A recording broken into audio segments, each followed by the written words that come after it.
ਵਾਹਿਗੁਰੂ ਜੀ ਕਾ ਖਾਲਸਾ ਸ੍ਰੀ ਵਾਹਿਗੁਰੂ ਜੀ ਕੀ ਫਤਿਹ। ਗੁਰੂ ਰੂਪ ਪਿਆਰੀ ਸਾਧ ਸੰਗਤ, ਤੁਹਾਨੂੰ ਕਥਾ ਜੋ ਸ੍ਰੀ ਗੁਰੂ ਗੋਬਿੰਦ ਸਿੰਘ ਮਹਾਰਾਜ ਜੀ ਦੀ ਚੱਲ ਰਹੀ ਹੈ ਲੜੀਵਾਰ, ਉਹ ਕਥਾ ਸ਼ੁਰੂ ਕਰਨ ਲੱਗੇ ਹਾਂ। ਸ੍ਰੀ ਅਨੰਦਪੁਰ ਸਾਹਿਬ ਪਹੁੰਚਣਾ। ਸਤਿਗੁਰੂ ਜੀ ਨੇ ਪਾਉਂਟਾ ਸਾਹਿਬ ਤੋਂ ਤੁਰ ਕੇ ਪੜਾਓ ਪੜਾਈ ਹੁੰਦੇ ਹੋਏ ਅਨੰਦਪੁਰ ਪਹੁੰਚਣਾ। ਹੁਣ ਪਾਉਂਟੇ ਤੋਂ ਕੀਰਤਪੁਰ ਤੱਕ ਸਾਰੇ ਰਾਹ ਵਿੱਚ ਸਿੱਖ ਸੰਗਤਾਂ ਨੇ ਸਤਿਗੁਰੂ ਜੀ ਦੀ ਬਹੁਤ ਸੇਵਾ ਕੀਤੀ। ਘਿਓ, ਕੱਪੜੇ, ਅੰਨ, ਨਗਦੀ ਅਤੇ ਹੋਰ ਕੀਮਤੀ ਵਸਤੂਆਂ ਭੇਟਾ ਕੀਤੀਆਂ। ਐਸਾ ਜਸ ਰਾਹ ਵਿੱਚ ਹੋਇਆ ਕਿ ਦੇਖਣ ਵਾਲੇ ਦੰਗ ਰਹਿ ਗਏ। ਹੌਲੀ ਹੌਲੀ ਸਤਿਗੁਰੂ ਜੀ ਕੀਰਤਪੁਰ ਪੁੱਜ ਗਏ।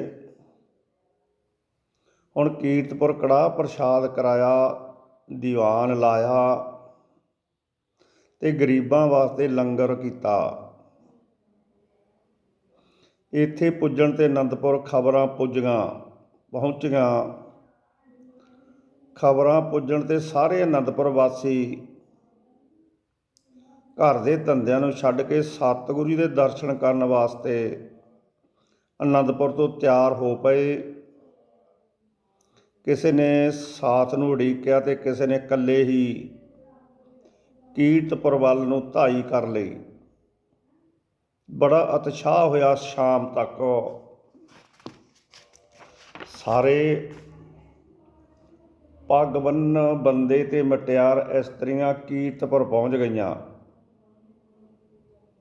ਰੌਣਕਾਂ ਹੋ ਗਈਆਂ। ਦਰਸ਼ਨ ਕਰਕੇ ਨਿਹਾਲ ਹੋ ਗਏ। ਅਗਲੇ ਦਿਨ ਕੀਰਤਪੁਰ ਤੋਂ ਅਨੰਦਪੁਰ ਵੱਲ ਤਿਆਰੇ ਹੋਏ। ਇੱਕ ਸ਼ਾਨਦਾਰ ਜਲੂਸ ਤਿਆਰ ਹੋ ਗਿਆ। ਸਤਿਗੁਰੂ ਜੀ ਪ੍ਰਸ਼ਾਦੀ ਹਾਥੀ ਉੱਤੇ ਸਵਾਰ ਹੋਏ। ਬਾਜੇ ਢੋਲ ਤੇ ਰਣਜੀਤ ਨਗਾਰੇ ਦੀ ਗੂੰਜ ਪਰਬਤਾਂ ਨੂੰ ਕਮਾਉਣ ਲੱਗੀ। ਸਾਰੀ ਧਰਤੀ ਤੇ ਧਰਤੀ ਵਾਸੀ ਭਾਗ ਭਰੇ ਹੋ ਗਏ। ਸਾਰੇ ਉਤਸ਼ਾਹ ਨਾਲ ਸਤਿਗੁਰੂ ਜੀ ਦਾ ਸਵਾਗਤ ਕਰਨ ਵਾਸਤੇ ਸੜਕ ਦੇ ਕਿਨਾਰਿਆਂ ਉੱਤੇ ਆ ਖਲੋਤੇ। ਦਰਸ਼ਨ ਕੀਤੇ ਤੇ ਨਿਹਾਲ ਹੋਏ। ਬੜੀਆਂ ਖੁਸ਼ੀਆਂ ਦੇ ਹੜ੍ਹ ਵਿੱਚ ਸਤਿਗੁਰੂ ਜੀ ਸ੍ਰੀ ਅਨੰਦਪੁਰ ਪੁੱਜੇ। ਅਨੰਦਪੁਰ ਦੀ ਧਰਤੀ ਨੇ ਆਪਣੇ ਚੰਗੇ ਮਾਲਕ ਨੂੰ ਜੀ ਆਇਆਂ ਆਖਿਆ। 2 ਦਿਨ ਵਧਾਈਆਂ ਦਾ ਦਰਬਾਰ ਲੱਗਦਾ ਰਿਹਾ। ਅਨੰਦਪੁਰ ਤੇ ਚਗਿਰਦੇ ਦੇ ਵਾਸੀ ਸਤਿਗੁਰੂ ਦੇ ਦਰਸ਼ਨ ਕਰਨ ਵਾਸਤੇ ਆਏ। ਸਾਰਿਆਂ ਨੇ ਆ ਕੇ ਸਤਿਗੁਰੂ ਜੀ ਦੇ ਦਰਬਾਰ ਦੇ ਵਿੱਚ ਆ ਕੇ ਖੁਸ਼ੀਆਂ ਪ੍ਰਾਪਤ ਕੀਤੀਆਂ, ਨਮਸਕਾਰਾਂ ਕੀਤੀਆਂ, ਭੇਟਾਂ ਅਰਪਣ ਕੀਤੀਆਂ। ਸਤਿਗੁਰੂ ਜੀ ਨੂੰ ਜੀ ਆਇਓ ਆਖਿਆ। ਧੰਨ ਭਾਗ ਆ ਸਾਡੇ ਜੇ ਤੁਸੀਂ ਅਨੰਦਪੁਰ ਸਾਹਿਬ ਵਿੱਚ ਦੁਬਾਰਾ ਆ ਪਹੁੰਚੇ ਹੋ। ਹੁਣ ਮਾਤਾ ਨਾਨਕੀ ਜੀ ਦਾ ਚਲਾਣਾ। ਸਾਧ ਸੰਗਤ, ਮਾਤਾ ਨਾਨਕੀ ਜੀ ਗੁਰੂ ਗੋਬਿੰਦ ਸਿੰਘ ਮਹਾਰਾਜ ਦੇ ਦਾਦੀ ਜੀ ਸਨ। ਉਮਰ ਬਹੁਤ ਲੰਮੀ ਸੀ।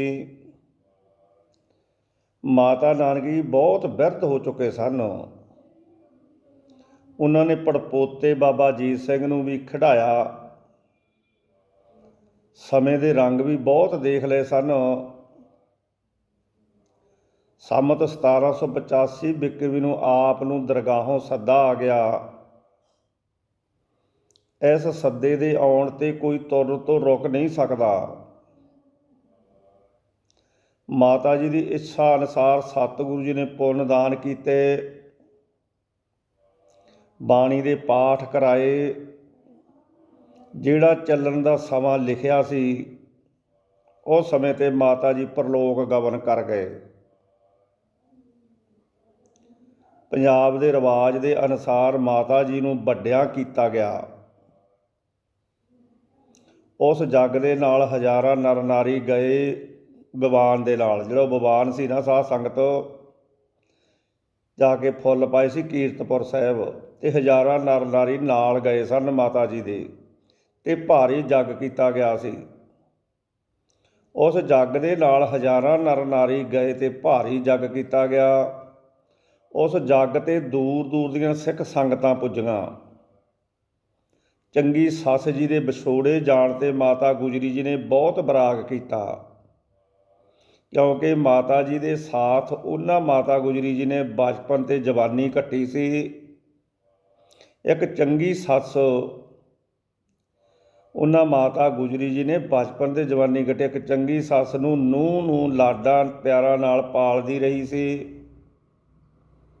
ਮਾਤਾ ਗੁਜਰੀ ਜੀ ਨੇ ਵੀ ਮਾਤਾ ਨਾਨਕੀ ਜੀ ਦੀ ਬਹੁਤ ਸੇਵਾ ਕੀਤੀ ਸੀ। ਹੁਣ ਇਸ ਤਰ੍ਹਾਂ ਸਾਧ ਸੰਗਤ ਮਾਤਾ ਨਾਨਕੀ ਜੀ ਦਾ ਚਲਾਣਾ ਹੋਇਆ ਤੇ ਬੜਾ ਵੱਡਾ ਜੱਗ ਵੱਡੀ ਕੀਤੀ ਗਈ। ਬਹੁਤ ਖੁਸ਼ੀਆਂ ਮਨਾਈਆਂ ਗਈਆਂ, ਕਿਉਂਕਿ ਮਾਤਾ ਜੀ ਦੀ ਉਮਰ ਬਹੁਤ ਸੀ, ਬਹੁਤ ਕੁਛ ਦੇਖਿਆ। ਇਸ ਕਰਕੇ ਸ੍ਰੀ ਅਨੰਦਪੁਰ ਵਿੱਚ ਰੌਣਕਾਂ। ਹੁਣ 3 ਸਾਲ ਦੀ ਗਏ ਹਾਜ਼ਰੀ ਦੇ ਪਿੱਛੋਂ ਸਤਿਗੁਰੂ ਜੀ ਮੁੜ ਅਨੰਦਪੁਰ ਪੁੱਜੇ ਸੀ, ਤਾਂ ਅਨੰਦਪੁਰ ਦੀਆਂ ਰੌਣਕਾਂ ਵਿੱਚ ਬੇਅੰਤ ਵਾਧਾ ਹੋ ਗਿਆ। ਭਗਾਣੀ ਦੇ ਯੁੱਧ ਨੇ ਨੀਤੀ ਵਿੱਚ ਥੋੜ੍ਹੀ ਜਿਹੀ ਤਬਦੀਲੀ ਲਿਆਂਦੀ। ਸੈਨਿਕ ਵੱਲ ਬਹੁਤ ਧਿਆਨ ਦੇਣਾ ਪਿਆ। ਇਹ ਸੋਚ ਵਿਚਾਰ ਹੋਣ ਲੱਗੀ ਕਿ ਕਿਵੇਂ ਸ੍ਰੀ ਅਨੰਦਪੁਰ ਸਾਹਿਬ ਨੂੰ ਕਿਲ੍ਹੇਬੰਦ ਕੀਤਾ ਜਾਵੇ। ਦੁਸ਼ਮਣਾਂ ਦੇ ਵਾਰਾਂ ਨੂੰ ਰੋਕਣ ਵਾਸਤੇ ਕਿੰਨਾਂ ਚੀਜ਼ਾਂ ਦੀ ਲੋੜ ਹੈ, ਕਿਸ ਥਾਂ ਮੋਰਚੇ ਬਣਾਏ ਜਾਣ। ਹੁਣ ਪਹਿਲੇ ਹੱਥ ਸਤਿਗੁਰੂ ਜੀ ਨੇ ਅਨੰਦਪੁਰ ਵਿਖੇ ਲੜਾਈ ਵਿੱਚ ਕੰਮ ਆਉਣ ਵਾਲੇ ਸਾਰੇ ਸ਼ਸਤਰ ਤਿਆਰ ਕਰਨ ਵਾਸਤੇ ਕਾਰਖਾਨਾ ਜਾਰੀ ਕੀਤਾ। ਉਸ ਵਿੱਚ ਕਿਰਪਾਨਾਂ, ਬਰਸ਼ੀਆਂ, ਖੰਜਰ, ਢਾਲਾਂ ਆਦਿਕ ਤਿਆਰ ਹੋਣ ਲੱਗੀਆਂ। ਇਹ ਵੀ ਲਿਖਿਆ ਮਿਲਦਾ ਹੈ ਕਿ ਇਸੇ ਕਾਰਖਾਨੇ ਵਿੱਚ ਤੋਪਾਂ ਵੀ ਢਾਲੀਆਂ ਗਈਆਂ। ਜਦੋਂ ਹਥਿਆਰ ਬਣਨੇ ਸ਼ੁਰੂ ਹੋ ਗਏ ਤਾਂ ਸਤਿਗੁਰੂ ਜੀ ਨੇ ਸੈਨਾ ਦੇ ਵਾਧੇ ਵੱਲ ਖਿਆਲ ਵੀ ਕੀਤਾ। ਸਤਿਗੁਰੂ ਦੇ ਦਰਸ਼ਨ ਕਰਨ ਵਾਸਤੇ ਜਦੋਂ ਸੰਗਤ ਆਉਂਦੀ ਤਾਂ ਉਸ ਵਿੱਚੋਂ ਨੌਜਵਾਨਾਂ ਦੀ ਚੋਣ ਕੀਤੀ ਜਾਂਦੀ ਸੀ। ਹੁਣ ਜਿਹੜੇ ਨੌਜਵਾਨ ਚੁਣੇ ਜਾਂਦੇ ਉਹ ਰੱਖ ਲਏ ਜਾਂਦੇ। ਉਹਨਾਂ ਨੌਜਵਾਨਾਂ ਦੇ ਮਾਂ-ਬਾਪ ਖੁਸ਼ੀ ਉਹਨਾਂ ਨੂੰ ਛੱਡ ਕੇ ਜਾਂਦੇ। ਹੁਣ ਸਤਿਗੁਰੂ ਜੀ ਦੀ ਹਜ਼ੂਰੀ ਵਿੱਚ ਵੈਸੇ ਹੀ ਬਹੁਤ ਸਾਰੇ ਸਿੱਖ ਰਿਹਾ ਕਰਦੇ ਸਨ। ਗੁਰੂ ਘਰ ਦੀ ਸੇਵਾ ਕਰਨ ਦਾ ਉਸ ਵੇਲੇ ਬਹੁਤ ਚਾਅ ਹੁੰਦਾ ਸੀ। ਜਿਹੜਾ ਨੌਜਵਾਨਾਂ ਨੂੰ ਚੁਣਿਆ ਜਾਂਦਾ, ਮੁੜ ਉਹਨਾਂ ਨੂੰ ਫੌਜੀ ਵਿੱਦਿਆ ਸਿਖਾਈ ਜਾਂਦੀ। ਸਤਿਗੁਰੂ ਹਰਗੋਬਿੰਦ ਸਾਹਿਬ ਜੀ ਦੇ ਸਮੇਂ ਦੇ ਜਿਹੜੇ ਸਿੱਖ ਸਨ, ਉਹਨਾਂ ਨੂੰ ਫੌਜੀ ਵਿੱਦਿਆ ਸਿਖਾਉਣ 'ਤੇ ਲਾਇਆ ਗਿਆ। ਨਵੇਂ ਰਗਰੂਟਾਂ ਦੀਆਂ ਛਾਉਣੀਆਂ ਵੱਖਰੀਆਂ ਕਰ ਦਿੱਤੀਆਂ ਗਈਆਂ। ਰੋਜ਼ ਕਵੈਤਾਂ ਹੁੰਦੀਆਂ ਤੇ ਹਥਿਆਰਾਂ ਦੀ ਵਰਤੋਂ ਦਾ ਅਭਿਆਸ ਕਰਾਇਆ ਜਾਣ ਲੱਗਾ। ਹੁਣ ਫੌਜ ਵਾਸਤੇ ਜਿੱਥੇ ਹਥਿਆਰਾਂ ਦੀ ਲੋੜ ਹੈ, ਉੱਥੇ ਘੋੜਿਆਂ ਤੇ ਤੰਬੂਆਂ ਦੀ ਵੀ ਬਹੁਤ ਲੋੜ ਸੀ। ਸਤਿਗੁਰੂ ਜੀ ਨੇ ਕਾਬਲ, ਕੰਧਾਰ ਤੇ ਸਿੰਧ ਆਦਿਕ ਇਲਾਕੇ ਦੇ ਵਸਨੀਕਾਂ ਨੂੰ ਹੁਕਮਨਾਮੇ ਭੇਜੇ ਕਿ ਉਹ ਗੁਰੂ ਘਰ ਵਾਸਤੇ ਘੋੜੇ ਲਿਆਉਣ ਅਤੇ ਮਾਈਆਂ ਬੀਬੀਆਂ ਚੰਗੇ ਖੱਦਰ ਦੇ ਰੇਂਜੇ ਭੇਜਣ, ਤਾਂ ਕਿ ਤੰਬੂ ਕਨਾਤਾਂ ਦੇ ਬਣਾਉਣ ਵਿੱਚ ਸਹਾਇਤਾ ਮਿਲੇ। ਤੰਬੂਆਂ ਵਾਲੇ ਮੋਟੇ ਕੱਪੜੇ ਦਾ ਵੀ ਉਚੇਚਾ ਪ੍ਰਬੰਧ ਕੀਤਾ ਗਿਆ। ਸ੍ਰੀ ਗੁਰੂ ਨਾਨਕ ਦੇਵ ਜੀ ਜਿਸ ਵੇਲੇ ਕਰਤਾਰਪੁਰ ਰਾਵੀ ਧਰਮਸ਼ਾਲਾ ਬਣਾ ਕੇ ਬੈਠੇ ਸਨ, ਤਾਂ ਤੋਂ ਗੁਰੂ ਘਰ ਵਿੱਚ ਸਿੱਖਾਂ ਇਸਤਰੀ ਪੁਰਸ਼ਾਂ ਦੇ ਰਹਿਣ ਦਾ ਰਿਵਾਜ ਪ੍ਰਚਲਿਤ ਹੋ ਗਿਆ ਸੀ। ਕਈ ਸਿੱਖ ਤਾਂ ਸਾਰੀ ਉਮਰ ਹੀ ਗੁਰੂ ਘਰ ਵਿੱਚ ਰਹੇ। ਦੂਸਰੀ ਤੇ ਤੀਸਰੀ ਪਾਤਸ਼ਾਹੀ ਵੇਲੇ ਸਿੱਖਾਂ ਦੇ ਵਿੱਚ ਵਾਧਾ ਹੋ ਗਿਆ ਸੀ। ਚੌਥੇ ਅਤੇ ਪੰਜਵੇਂ ਪਾਤਸ਼ਾਹ ਦੇ ਸਮੇਂ ਤਾਂ ਸੰਗਤਾਂ ਦਾ ਤੇ ਧਨ ਦਾ ਕੋਈ ਵੀ ਅੰਤ ਨਹੀਂ ਸੀ ਰਿਹਾ। ਇੱਕ ਮੇਲਾ ਹੀ ਲੱਗਾ ਰਹਿੰਦਾ ਸੀ। ਛੇਵੀਂ ਪਾਤਸ਼ਾਹੀ ਪਾਸ ਕੁਝ ਸਿੱਖ ਫੌਜ ਦੇ ਰੂਪ ਵਿੱਚ ਸਨ। ਅਕਾਲ ਪੁਰਖ ਦੀ ਮਿਹਰ ਸੀ ਕਿ ਸਿੱਖ ਸੰਗਤ ਜਿੰਨੀ ਵੀ ਹਾਜ਼ਰ ਹੁੰਦੀ ਉਨਾ ਹੀ ਗੁਰੂ ਕਾ ਲੰਗਰ ਰਹਿੰਦਾ, ਰਤਾ ਥੁੜ ਨਾ ਆਉਂਦੀ। ਜੇ 2000 ਰੋਜ਼ ਦਾ ਖਰਚ ਹੁੰਦਾ ਤਾਂ 3000 ਆਉਂਦਾ, ਖਜ਼ਾਨੇ ਭਰੇ ਰਹਿੰਦੇ।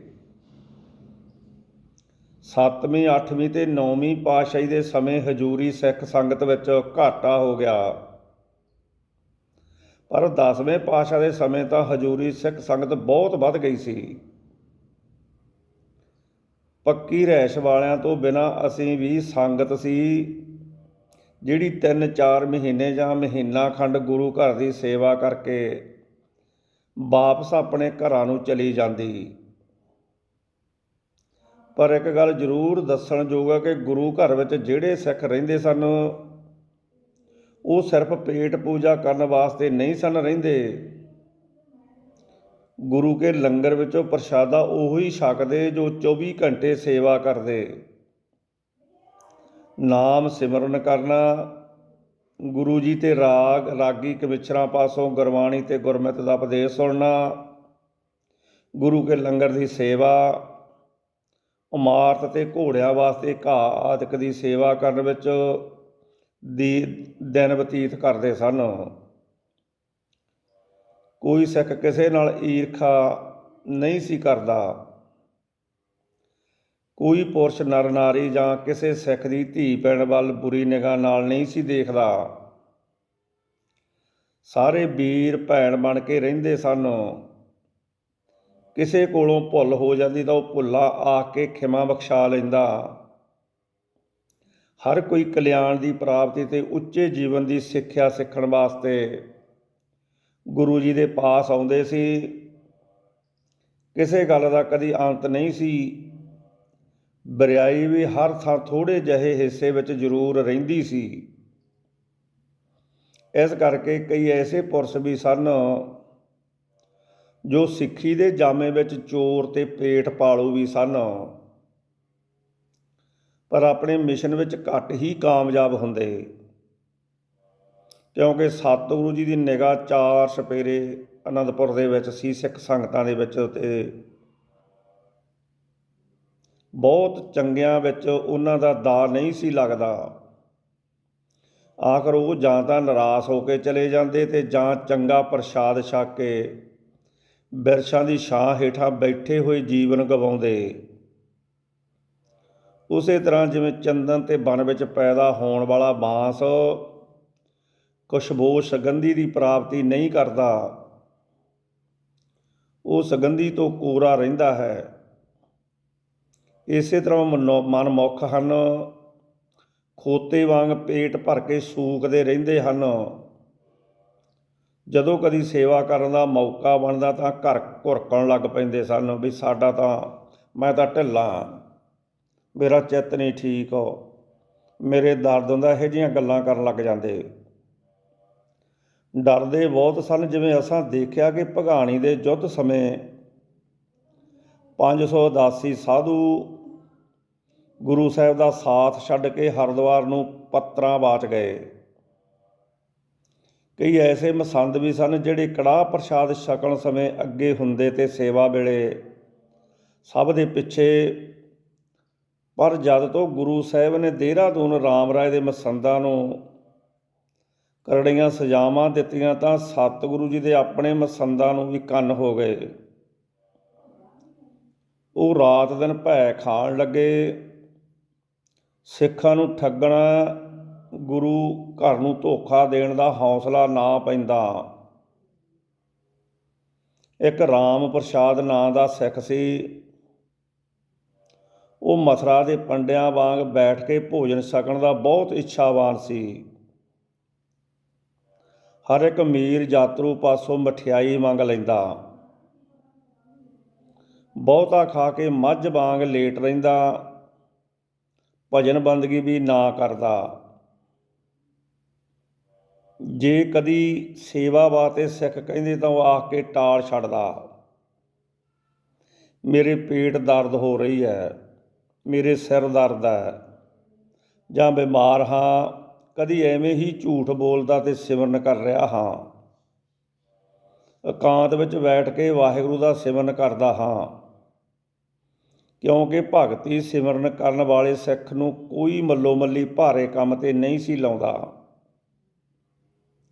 ਚੋਜੀ ਪ੍ਰੀਤਮ ਜੀ ਨੂੰ ਉਸ ਦੀਆਂ ਹਰਕਤਾਂ ਦਾ ਸਾਰਾ ਪਤਾ ਲੱਗ ਗਿਆ। ਕਈਆਂ ਸਿੱਖਾਂ ਨੇ ਅਰਜ਼ ਵੀ ਕੀਤੀ ਕਿ ਮਹਾਰਾਜ ਰਾਮ ਪ੍ਰਸਾਦ ਯਾਤਰੂਆਂ ਪਾਸੋਂ ਮਠਿਆਈ ਮੰਗ ਕੇ ਖਾ ਕੇ ਰੱਜਿਆ ਰਹਿੰਦਾ ਅਤੇ ਸੇਵਾ ਸਿਮਰਨ ਨਹੀਂ ਕਰਦਾ, ਨਾ ਵਿਦਿਆ ਪੜ੍ਹਨ ਵਿਚਾਰਨ ਦਾ ਹੀਲਾ ਕਰਦਾ ਹੈ। ਇੱਕ ਦਿਨ ਐਸਾ ਸਬੱਬ ਲੱਗਾ ਕਿ ਇੱਕ ਅਮੀਰ ਸਿੱਖ ਆਨੰਦਪੁਰ ਆਇਆ। ਉਸਨੇ 1000 ਰੁਪਏ ਸਤਿਗੁਰੂ ਜੀ ਦੇ ਭੇਟਾ ਕੀਤੇ। ਨਗਦੀ ਤੋਂ ਬਿਨਾਂ ਦਸਾਲੇ ਅਤੇ 4 ਘੋੜੇ ਵੀ ਗੁਰੂ ਸਾਹਿਬ ਦੀ ਭੇਟਾ ਕੀਤੇ। ਉਸ ਦੇ ਨਾਲ ਰਾਮ ਪ੍ਰਸਾਦ ਦਾ ਟਾਕਰਾ ਹੋ ਗਿਆ। ਰਾਮ ਪ੍ਰਸਾਦ ਨੇ ਸਿੱਖ ਨੂੰ ਕਿਹਾ, ਮੈਨੂੰ ਲੱਡੂ ਪੇੜੇ ਛਕਾਓ ਤਾਂ ਬੜਾ ਪੁੰਨ ਹੋਵੇਗਾ। ਉਸ ਸਿੱਖ ਅੱਗੇ ਲੱਡੂ ਪੇੜੇ ਖਰੀਦਣੇ ਕੋਈ ਵੱਡੀ ਗੱਲ ਨਹੀਂ ਸੀ। ਉਹ ਅਮੀਰ ਆਦਮੀ ਸੀ। ਉਸਨੇ ਆਪਣਾ ਨੌਕਰ ਭੇਜਿਆ ਕਿ ਉਹ ਲੱਡੂ ਪੇੜੇ ਲੈ ਆਵੇ, ਪਰ ਕੁਦਰਤ ਨਾਲ ਉਸ ਸਮੇਂ ਉੱਧਰੋਂ ਗੁਰੂ ਸਾਹਿਬ ਉਸ ਅਸਥਾਨ 'ਤੇ ਆ ਪੁੱਜੇ।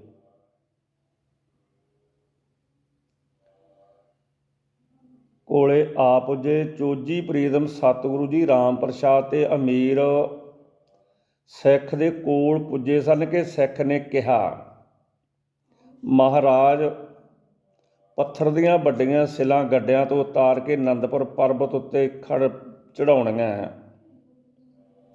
ਜਿਸ ਆਨੰਦ ਪਰਬਤ 'ਤੇ ਆਪ ਨੇ ਆਨੰਦਗੜ੍ਹ ਕਿਲ੍ਹਾ ਉਸਾਰਨ ਦੀ ਇੱਛਾ ਪ੍ਰਗਟ ਕੀਤੀ ਹੈ। ਪੱਤਰ ਬਹੁਤ ਦੂਰੋਂ ਲਿਆਂਦੇ ਗਏ ਹਨ। ਕੁਝ ਕੁ ਸੇਵਾਦਾਰਾਂ ਦੀ ਲੋੜ ਹੈ ਜੋ ਭਾਰੀ ਪੱਥਰ ਚੁੱਕ ਸਕਣ। ਹੁਣ ਸਿੱਖ ਦੀ ਇਸ ਬੇਨਤੀ ਨੂੰ ਸੁਣ ਕੇ ਸਤਿਗੁਰੂ ਜੀ ਨੇ ਰਾਮ ਪ੍ਰਸਾਦ ਵੱਲ ਵੇਖ ਕੇ ਬਚਨ ਕੀਤਾ, ਭਾਈ ਰਾਮ ਪ੍ਰਸਾਦ ਨੂੰ ਲੈ ਜਾਓ ਅਤੇ ਨਾਲ ਇਹਨਾਂ ਦੇ ਐਸੇ ਹੀ ਸੰਤਾਂ ਝੰਡਾ, ਦਿਆਲਾ ਅਤੇ ਸ਼ਾਮਾ ਹਨ ਇਹਦੇ ਨਾਲ। ਭਾਈ ਰਾਮ ਪ੍ਰਸਾਦ ਤਾਂ 4 ਮਣ ਪੱਕੇ ਦਾ ਪੱਥਰ ਚੁੱਕ ਸਕੇਗਾ। ਤਕੜਾ ਪਹਿਲਵਾਨ ਹੈ। ਦੇਖੋ ਸਰੀਰ ਕੈਸਾ ਬਾਂਕਾ ਹੈ, ਪਰ ਬਹੁਤਾ ਖਾਣ ਤੇ ਵਿਹਲੇ ਰਹਿਣ ਨਾਲ ਪੇਟ ਵੱਧ ਗਿਆ। ਸਰੀਰ ਨੂੰ ਠੀਕ ਰੱਖਣ ਵਾਸਤੇ ਪੇਟ ਨੂੰ ਹੌਲਾ ਕਰਨਾ ਜ਼ਰੂਰੀ ਹੈ। ਭਾਰੇ ਪੇਟ ਵਾਲਾ ਲੋੜ ਪੈਣ 'ਤੇ ਨੱਸ ਵੀ ਨਹੀਂ ਸਕਦਾ। ਦੇਹ ਅਰੋਗ ਹੋਵੇ ਤਾਂ ਆਤਮ ਰੋਗ ਉੱਤੇ ਨਰੋਈ ਹੁੰਦੀ ਹੈ। ਸਤਿਗੁਰੂ ਜੀ ਦਾ ਇਹ ਹੁਕਮ ਸੁਣ ਕੇ ਰਾਮ ਪ੍ਰਸਾਦ ਦੇ ਮਾਪੇ ਮਰ ਗਏ। ਇੱਕ ਉਹ ਸ਼ਰਮਿੰਦਾ ਹੋਇਆ ਕਿ ਉਸ ਦੇ ਵਿਹਲੇ ਰਹਿਣ ਤੇ ਚੈਨ ਉਡਾਉਣ ਦਾ ਪਤਾ ਸਤਿਗੁਰੂ ਜੀ ਨੂੰ ਲੱਗ ਗਿਆ ਹੈ। ਦੂਸਰਾ ਕਾਰ ਉਸ ਨੂੰ ਕਰਨੀ ਮਿਲਣ ਲੱਗੀ ਹੈ ਤੇ ਤੀਸਰਾ ਮਠਿਆਈ ਕੌਣ ਖਾਵੇਗਾ। ਮੁੜ ਪੁਰਸ਼ ਨੇ ਅੰਤਰਜਾਮੀ ਅੱਗੇ ਵੀ ਝੂਠ ਬੋਲਣੋਂ ਸੰਕੋਚ ਨਾ ਕੀਤਾ। ਉਹ ਕਹਿਣ ਲੱਗਾ, ਮਹਾਰਾਜ ਸੇਵਾ ਕਰਨ ਵਾਸਤੇ ਤਾਂ ਇੱਥੇ ਆਏ ਹਾਂ। ਸੇਵਾ ਕਰਦਿਆਂ ਹੋਇਆਂ ਹੱਥ ਤੇ ਮਨ ਨਿਰਮਲ ਹੁੰਦਾ ਹੈ, ਪਰ ਅੱਜ ਮੇਰੇ ਪੇਟ ਵਿੱਚ ਗੜਬੜ ਹੈ। ਸਵੇਰ ਤੋਂ ਦਰਦ ਹੋ ਰਹੀ ਹੈ। ਹੁਣ ਖਿਮਾ ਬਖਸ਼ੋ। ਰਤਾ ਰਾਮ ਆਉਣ 'ਤੇ ਮੈਂ ਜ਼ਰੂਰ ਸੇਵਾ ਕਰਾਂਗਾ। ਇਹ ਸੁਣ ਕੇ ਸਤਿਗੁਰੂ ਜੀ ਮੁਸਕਰਾਉਂਦੇ ਹੋਏ ਕਹਿਣ ਲੱਗੇ, ਤੇਰੇ ਪੇਟ ਦਾ ਇਲਾਜ ਹੋ ਜਾਂਦਾ ਹੈ, ਕੋਈ ਨਾ ਅੜਕ ਤੂੰ। 2 ਸੇਰ ਲੱਡੂ ਆ ਰਹੇ ਹਨ, ਉਹ ਖਾਣ 'ਤੇ ਬਸ ਇੱਕਦਮ ਪੇਟ ਦਰਦ ਤੇਰਾ ਦੂਰ ਹੋ ਜਾਵੇਗਾ। ਤੇਰੇ ਚਿਹਰੇ ਦਾ ਰੰਗ ਦੱਸਦਾ ਕਿ ਪੇਟ ਦਰਦ ਬਹੁਤਾ ਖਾਣ ਦੀ ਨਹੀਂ, ਸਗੋਂ ਭੁੱਖ ਦੀ ਹੈ, ਮਿੱਠੇ ਦੇ ਲਾਲਚ ਦੀ ਹੈ। ਇਹ ਲਾਲਚ ਵੀ ਰੋਗ ਹੈ। ਭਾਰੀ ਪੱਥਰ ਚੁੱਕਿਆ ਹੀ ਦੂਰ ਹੋਵੇਗਾ। ਜਾਓ, ਮਠਿਆਈ ਹੁਣੇ ਆ ਜਾਂਦੀ ਹੈ। ਹੁਣ ਰਾਮ ਪ੍ਰਸਾਦ ਬਹੁਤਾ ਸ਼ਰਮਿੰਦਾ ਹੋਇਆ ਸਤਿਗੁਰੂ ਜੀ ਤੋਂ ਇਹ ਗੱਲਾਂ ਸੁਣ ਕੇ। ਸਤਿਗੁਰੂ ਦੇ ਚਰਨਾਂ 'ਤੇ ਡਿੱਗ ਪਿਆ, ਦਾਤਾ ਮੈਨੂੰ ਬਖਸ਼ੋ। ਮੈਂ ਲਾਲਚੀ ਤੇ ਭੁੱਖਾ, ਜਨਮ ਜਨਮ ਦਾ ਭੁੱਖਾ ਹਾਂ, ਮੇਰੀ ਭੁੱਖ ਦੂਰ ਕਰੋ। ਮੈਂ ਸੇਵਾ ਕਰਨ ਆਇਆ ਸਾਂ, ਪਰ ਸਵਾਦੀ ਭੋਜਨ ਤੇ ਸਿੱਖਾਂ ਦੀ ਸਰਧਾ ਨੇ ਮੈਨੂੰ ਸੇਵਾ ਨਹੀਂ ਕਰਨ ਦਿੱਤੀ। ਮੈਂ ਲੱਡੂ ਤੇ ਪੇੜੇ ਖਾਂਦਾ ਹਾਂ, ਪਤਾ ਨਹੀਂ ਕਿਉਂ ਜਿੰਨਾ ਚਿਰ ਨਾ ਖਾਵਾਂ ਮੈਨੂੰ ਸੰਤੋਖ ਨਹੀਂ ਆਉਂਦਾ। ਖਾ ਕੇ ਨੀਂਦ ਆ ਜਾਂਦੀ ਹੈ, ਭਜਨ ਨਹੀਂ ਹੁੰਦਾ, ਮੇਰੇ ਤੇ ਦਇਆ ਕਰੋ। ਅਜੇ ਰਾਮ ਪ੍ਰਸਾਦ ਬੇਨਤੀ ਕਰ ਰਿਹਾ ਸੀ ਕਿ ਮੀਰ ਸਿੱਖ ਦਾ ਸੇਵਕ ਨੌਕਰ ਲੱਡੂ ਤੇ ਪੇੜੇ ਲੈ ਕੇ ਆ ਗਿਆ। ਭਾਣਾ ਕਰਤਾਰ ਦਾ ਜਦੋਂ ਲੱਡੂ ਤੇ ਪੇੜੇ ਦੇਖੇ ਤਾਂ ਉਹਨਾਂ ਨੂੰ ਕੀੜੇ ਚੱਲੇ ਹੋਏ ਸਨ। ਸਾਰੇ ਖਰਾਬ ਸਨ ਤੇ ਬਦਬੂ ਆ ਰਹੀ ਸੀ। ਗੁਰੂ ਜੀ ਨੇ ਰਾਮ ਪ੍ਰਸਾਦ ਨੂੰ ਕਿਹਾ, ਲੈ ਪੇੜੇ ਖਾ ਲੈ। ਨਹੀਂ ਦਾਤਾ, ਹੁਣ ਨਹੀਂ ਖਾਣੇ, ਇਹ ਲੱਡੂ ਪੇੜੇ ਨਹੀਂ ਖਾਣੇ। ਮੈਂ ਚੱਲਿਆ ਹਾਂ, ਮੈਂ ਪੱਥਰ ਢੋਵਾਂਗਾ। ਮੇਰੇ ਪੇਟ ਦੀ ਪੀੜ ਦੂਰ ਹੋ ਗਈ ਹੈ। ਹੁਣ ਮੈਂ ਜਾਂਦਾ ਹਾਂ। ਇਹ ਆਖ ਕੇ ਤੇ ਚਰਨਾਂ ਪਰ ਮੱਥਾ ਟੇਕ ਕੇ ਬਾਹੋ ਦਾ ਹੀ ਨੱਠ ਗਿਆ। ਨੱਠਦਾ ਹੋਇਆ ਠੇਡਾ ਲੱਗਣ ਤੇ ਡਿੱਗ ਪਿਆ ਤੇ ਮੁੜ ਕੇ ਉੱਠ ਕੇ ਨੱਠ ਉੱਠਿਆ। ਆਨੰਦ ਪਰਬਤ ਤੇ ਪੁੱਜਾ ਤੇ ਗੱਡਿਆਂ ਉਤੋਂ ਪੱਥਰ ਚੁੱਕ ਚੁੱਕ ਕੇ ਉੱਪਰ ਖੜਨ ਲੱਗਾ। ਸੇਵਾ ਕਰਨ ਨਾਲ ਉਹਦੀਆਂ ਭੁੱਖਾਂ ਮਰ ਗਈਆਂ, ਸਰੀਰ ਸੁੰਦਰ ਤੇ ਰੋਗ ਹੋ ਗਿਆ। ਸਾਰਾ ਜੀਵਨ ਉਸਨੇ ਭਜਨ ਬੰਦਗੀ ਤੇ ਸੇਵਾ ਵਿੱਚ ਫਿਰ ਗੁਜ਼ਾਰਿਆ। ਉਸ ਤੋਂ ਬਾਅਦ ਜਦੋਂ ਕਿਰਪਾ ਹੋ ਗਈ ਮਹਾਰਾਜ ਦੀ।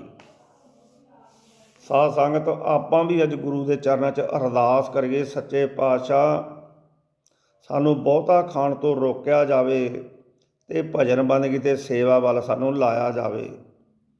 ਇਹ ਸਰੀਰ ਇੱਥੇ ਆਇਆ ਤਾਂ ਹੀ ਸਫਲਾ ਹੈ। ਇਸ ਤਰ੍ਹਾਂ ਸਤਿਗੁਰੂ ਜੀ ਸਾਰਿਆਂ ਦਾ ਖਿਆਲ ਰੱਖਦੇ ਸਨ। ਉਹ ਤਾਂ ਹਰ ਇੱਕ ਸਿੱਖ ਨੂੰ ਨੇਕ, ਧਰਮੀ, ਅਣਖੀਲਾ, ਸੰਤੋਖੀ ਅਤੇ ਸੂਰਬੀਰ ਯੋਧਾ ਬਣਿਆ ਹੋਇਆ ਦੇਖਣਾ ਚਾਹੁੰਦੇ ਸਨ। ਸਤਿਗੁਰੂ ਗੁਰੂ ਗੋਬਿੰਦ ਸਿੰਘ ਮਹਾਰਾਜ ਜੀ ਅਨੰਦਪੁਰ ਸ਼ਹਿਰ ਦੀ ਵਸੋਂ ਵੱਲ ਵੀ ਖਿਆਲ ਕੀਤਾ ਮਹਾਰਾਜ ਨੇ। ਹਟਬਾਣੀਏ ਮੰਗਵਾ ਕੇ ਬਾਜ਼ਾਰ ਖਲਵਾਇਆ। ਹਰ ਪ੍ਰਕਾਰ ਦੇ ਸੌਦੇ ਦੀਆਂ ਹੱਟੀਆਂ ਖੁੱਲ੍ਹ ਗਈਆਂ। ਰਿਹਾਇਸ਼ ਵਾਸਤੇ ਮਕਾਨ ਤੇ ਬੁੰਗੇ ਤਿਆਰ ਹੋ ਗਏ। ਇਸ ਤਰ੍ਹਾਂ ਅਨੰਦਪੁਰ ਦੀਆਂ ਰੌਣਕਾਂ ਵੱਧ ਗਈਆਂ। ਹੁਣ ਦੂਰ ਦੂਰ ਤੋਂ ਸਿੱਖ ਆਉਣ ਲੱਗ ਪਏ।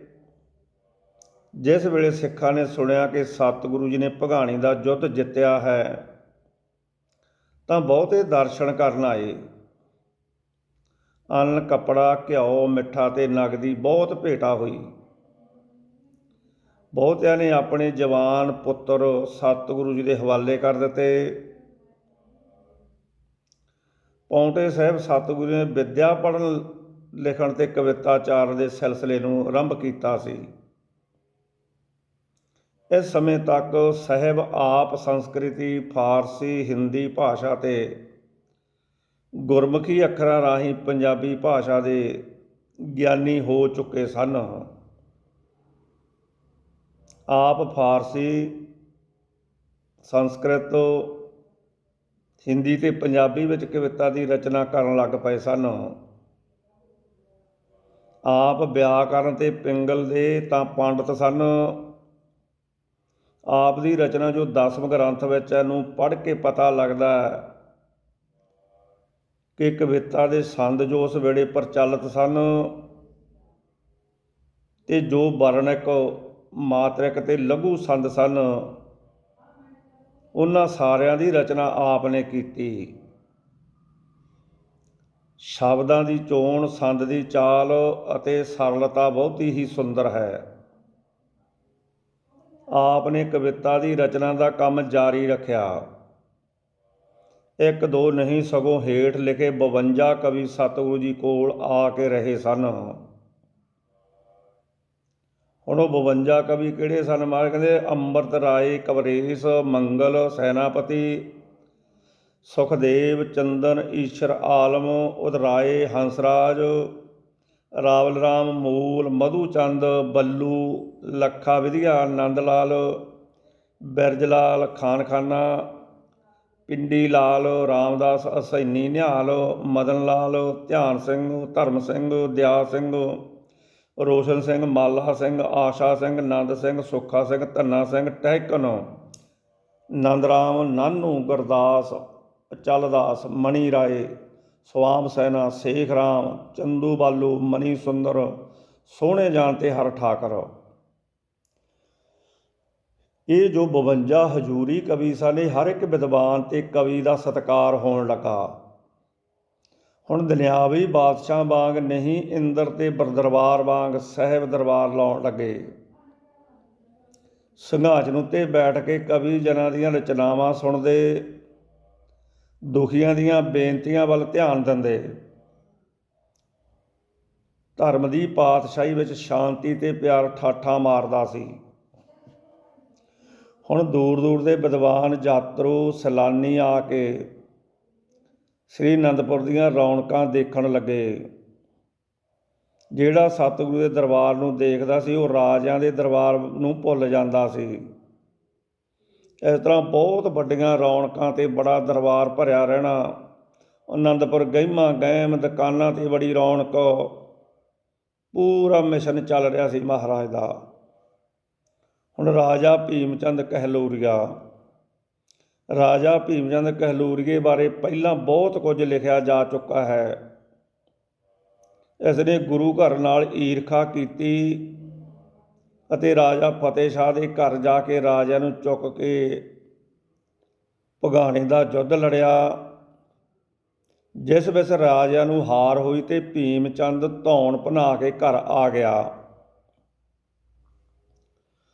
ਹੁਣ ਸਤਿਗੁਰੂ ਜੀ ਅਨੰਦਪੁਰ ਆ ਗਏ। ਅਨੰਦਪੁਰ ਰਿਆਸਤ ਕਹਿਲੂਰ ਵਿੱਚ ਸੀ। ਇਸ ਰਾਜ ਦੀਆਂ ਪਹਾੜੀਆਂ ਅਨੰਦਪੁਰ ਨਾਲ ਸਨ। ਉਹਨਾਂ ਪਹਾੜੀਆਂ ਵਿੱਚ ਹਰਿਆ ਘਾਹ ਤੇ ਬਾਲਣ ਸੀ। ਲਾਗੇ ਦੀ ਬਸੋ ਵਿੱਚੋਂ ਅਨੇਕਾਂ ਚੀਜ਼ਾਂ ਮਿਲਦੀਆਂ ਸਨ। ਅਨੰਦਪੁਰ ਵਿੱਚ ਸਿੱਖਾਂ ਦੀ ਬਸੋ ਬਹੁਤ ਹੋ ਗਈ। ਉਹ ਘਾਹ, ਬਾਲਣ ਤੇ ਹੋਰ ਵਸਤੂਆਂ ਲੈਣ ਵਾਸਤੇ ਕਹਿਲੂਰ ਰਾਜ ਦੇ ਪਿੰਡਾਂ ਵਿੱਚ ਜਾਂਦੇ ਤੇ ਮੁੱਲ ਦੇ ਕੇ ਲੈ ਆਉਂਦੇ। ਜੋ ਕੋਈ ਮੁੱਲ ਵਸਤੂ ਨਾ ਦਿੰਦਾ ਤਾਂ ਮਾਰ ਧਾੜ ਵੀ ਕਰ ਲੈਂਦੇ।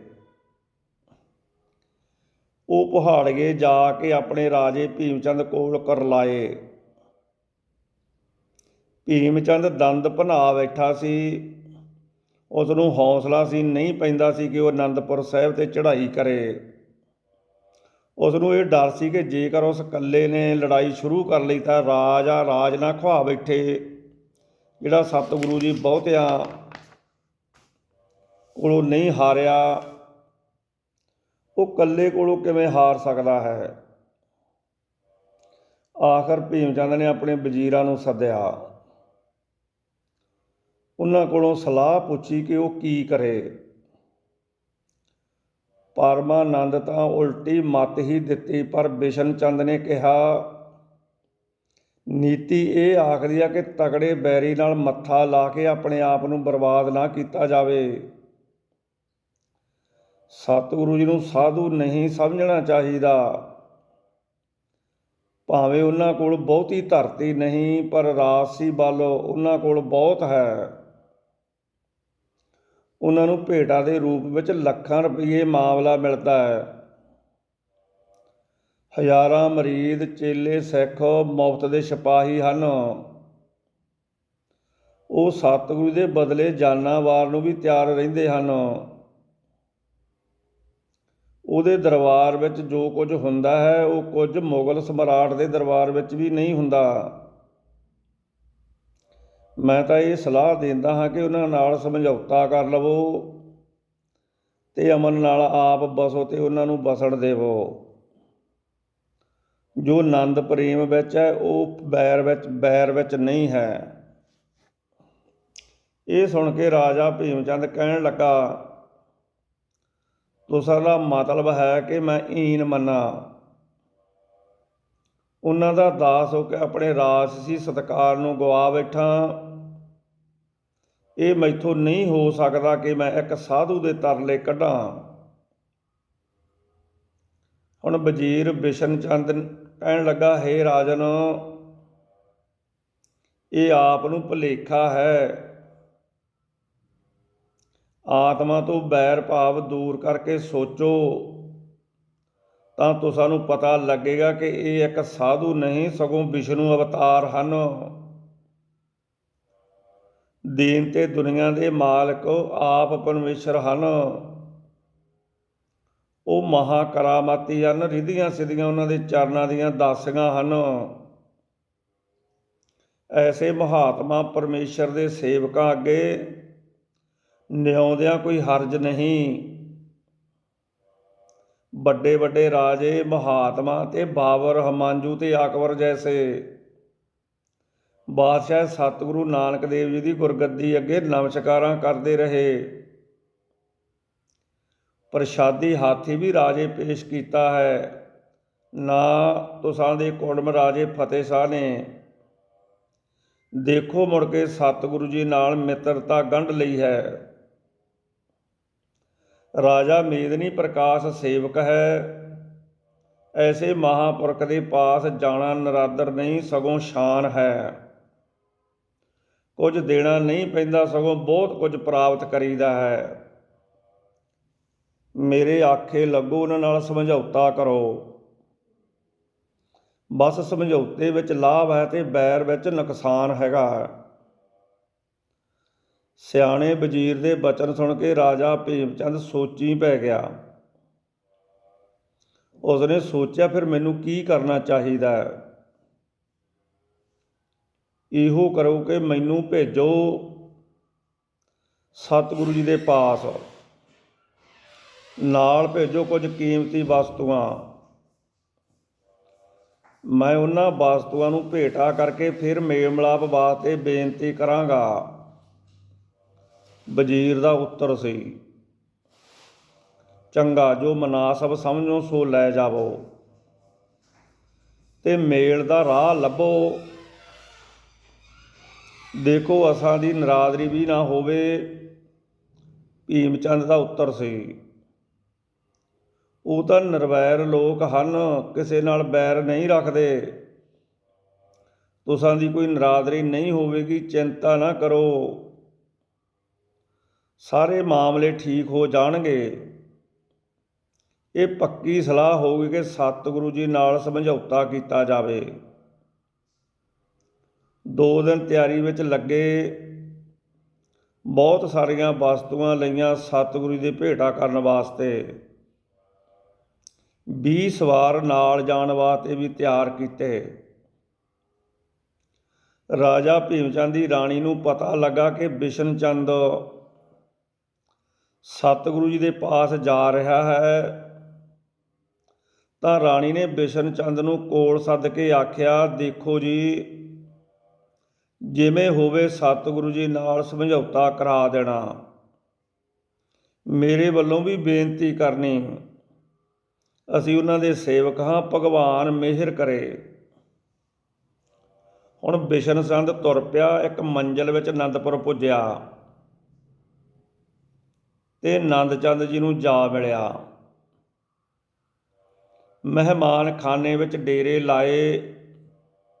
ਨੰਦ ਚੰਦ ਜੀ ਦੇ ਨਾਲ ਸਲਾਹ ਕਰਕੇ ਸਤਿਗੁਰੂ ਜੀ ਦੇ ਦਰਸ਼ਨ ਕਰਨ ਦੀ ਵਿਉਂਤ ਮੰਗੀ। ਮਾਮੇ ਕਿਰਪਾਲ ਚੰਦ ਜੀ ਤੇ ਨੰਦ ਚੰਦ ਜੀ ਨੇ ਮਹਿਮਾਨ ਨਵਾਜੀ ਕਰਨ ਵਿੱਚ ਕੋਈ ਕਸਰ ਨਾ ਛੱਡੀ। ਚੰਗਾ ਸਤਿਕਾਰ ਕੀਤਾ, ਪਰ ਗੱਲਾਂ ਖਰੀਆਂ ਖਰੀਆਂ ਆਖੀਆਂ। ਪਹਿਲੀ ਲੜਾਈ ਦੀ ਜ਼ਿੰਮੇਵਾਰੀ ਰਾਜਾ ਭੀਮ ਚੰਦ ਉੱਤੇ ਸੁੱਟੀ। ਨਾਲ ਹੀ ਦੱਸਿਆ ਕਿ 10 ਐਨੇ ਆਦਮੀਆਂ ਨੂੰ ਸ਼ਹੀਦ ਕਰਵਾ ਕੇ, ਘੋੜਿਆਂ ਨੂੰ ਮਰਵਾ ਕੇ, ਬੈਰ ਪਵਾ ਕੇ ਕੀ ਖੱਟਿਆ। ਰਾਜੇ ਹੰਕਾਰ ਵਿੱਚ ਆ ਕੇ ਸੋਚਦੇ ਨਹੀਂ। ਉਹਨਾਂ ਨੂੰ ਰਾਜ ਬਲ ਦਾ ਮਿਆਨ ਮਾਰ ਜਾਂਦਾ ਹੈ, ਜਿਵੇਂ ਬਾਲੀ ਨੂੰ ਮਿਆਨ ਸੀ ਰਾਵਣ ਨੂੰ ਭੀ ਸੀ।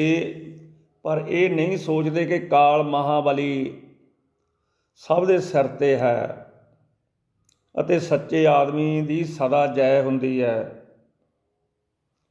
ਝੂਠੇ ਤੇ ਪਾਪੀ ਦਾ ਇੱਥੇ ਵੀ ਮੂੰਹ ਕਾਲਾ ਹੁੰਦਾ ਤੇ ਦਰਬਾਰੇ ਵੀ। ਹੁਣ ਰਹੀ ਗਈ ਗੱਲ ਸਿੱਖਾਂ ਦੇ ਬਾਲਣ, ਘਾਹ ਤੇ ਅੰਨ ਆਦਿਕ ਲਿਆਉਣ ਦੀ। ਆਖਰ ਇਹ ਚੀਜ਼ਾਂ ਗੁਆਂਢੀ ਹੀ ਕੋਲੋਂ ਲੈਣੀਆਂ ਹਨ। ਸਿੱਖਾਂ ਸੇਵਕਾਂ ਨੂੰ ਆਖਿਆ ਜਾਵੇਗਾ ਕਿ ਉਹ ਧੱਕੇ ਨਾਲ ਕਿਸੇ ਦੇ ਪਾਸੋਂ ਕੋਈ ਵਸਤੂ ਨਾ ਲੈਣ। ਪੈਸੇ ਦੇਣ ਤੇ ਵਸਤੂ ਲਿਆਉਣ, ਫਿਰ ਕੋਈ ਝਗੜੇ ਵਾਲੀ ਗੱਲ ਹੀ ਨਾ ਰਹੀ। ਬਾਕੀ ਰਣਜੀਤ ਨਗਾਰਾ ਵੱਜੇਗਾ, ਇਹ ਨਹੀਂ ਰੁਕ ਸਕਦਾ। ਇਹ ਧਰਮ ਦੀ ਪਾਤਸ਼ਾਹੀ ਦਾ ਨਿਸ਼ਾਨ ਹੈ। ਬਿਸ਼ਨ ਚੰਦ ਪਹਿਲਾਂ ਹੀ ਗੁਰੂ ਘਰ ਦਾ ਸ਼ਰਧਾਲੂ ਸੀ। ਉਹ ਤਾਂ ਚਾਹੁੰਦਾ ਸੀ ਕਿ ਕਿਵੇਂ ਨਾ ਕਿਵੇਂ ਰਾਜਾ ਭੀਮ ਚੰਦ ਜੀ ਦੀ ਗੁਰੂ ਘਰ ਨਾਲ ਬਣੀ ਰਹੇ।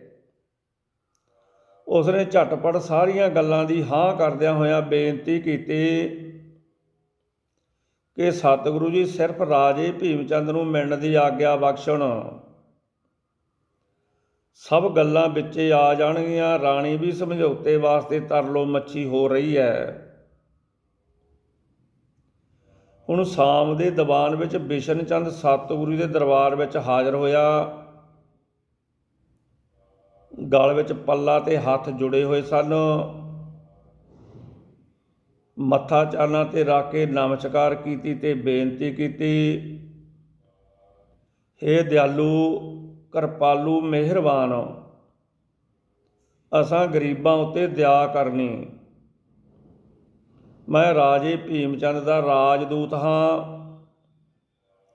ਉਸ ਦਾ ਭੇਜਿਆ ਹੋਇਆ ਹਾਜ਼ਰ ਹੋਇਆ ਹਾਂ। ਪਿਛਲੀਆਂ ਭੁੱਲਾਂ ਬਖਸ਼ਾਉਣਾ ਚਾਹੁੰਦੇ ਹਾਂ। ਰਾਜੇ ਕੋਲੋਂ ਭੁੱਲ ਹੋਈ ਹੈ। ਅਗਿਆਨਤਾ ਦਾ ਪਰਦਾ ਅੱਖਾਂ ਅੱਗੇ ਸੀ। ਹਿਰਦੇ ਦੇ ਉੱਤੇ ਜਨਮ ਜਨਮ ਦੀ ਮੈਲ ਹੈ ਤੇ ਮਨ ਬੱਜਰ ਦੇ ਸਮਾਨ ਹੈ। ਰਾਜਾ ਅਭਿਆਨ ਦੀ ਵੀ ਪਾਨ ਚੜ੍ਹੀ ਹੋਈ ਸੀ, ਇਸ ਕਰਕੇ ਭੁੱਲ ਹੋ ਗਈ। ਹੁਣ ਕੁਝ ਗਿਆਨ ਹੋਇਆ ਹੈ, ਰੋਸ਼ਨੀ ਨਜ਼ਰ ਪਈ ਹੈ। ਅਨੁਭਵ ਹੋਇਆ ਹੈ ਕਿ ਪ੍ਰਮਾਤਮਾ ਦੇ ਘਰ ਨਾਲ ਈਰਖਾ ਕਰਕੇ ਕੁਝ ਨਹੀਂ ਖੱਟਿਆ ਜਾ ਸਕਦਾ।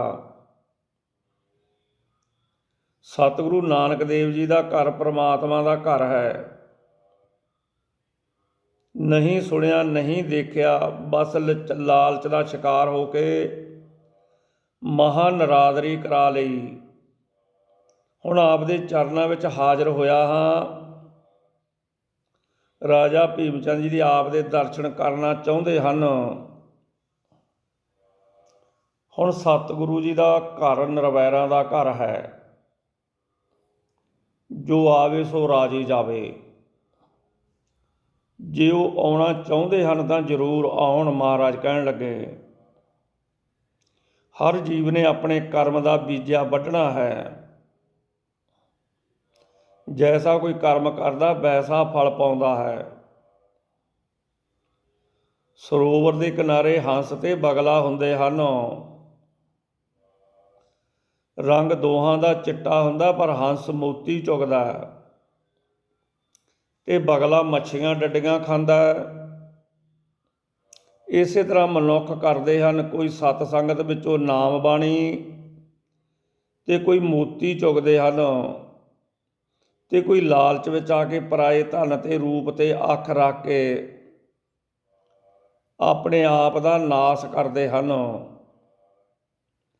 ਆਪਣੇ ਰਾਜੇ ਨੂੰ ਆਖੋ ਜੀ ਸਦਕੇ ਆਉਣ। ਬਿਸ਼ਨ ਚੰਦ ਪ੍ਰਸੰਨ ਹੋ ਗਿਆ, ਖੁਸ਼ ਹੋ ਗਿਆ।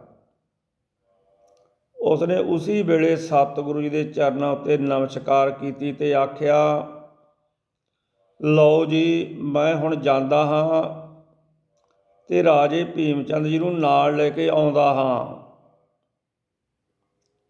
ਉਹ ਅੱਜ ਤੋਂ ਆਪ ਦੇ ਚਰਨਾਂ ਦਾ ਸੇਵਕ ਬਣਿਆ ਰਹੇਗਾ। ਜੋ ਆਖੋਗੇ ਕਰੇਗਾ ਤੇ ਜੋ ਜਿਵੇਂ ਰੱਖੋਗੇ ਰਹੇਗਾ।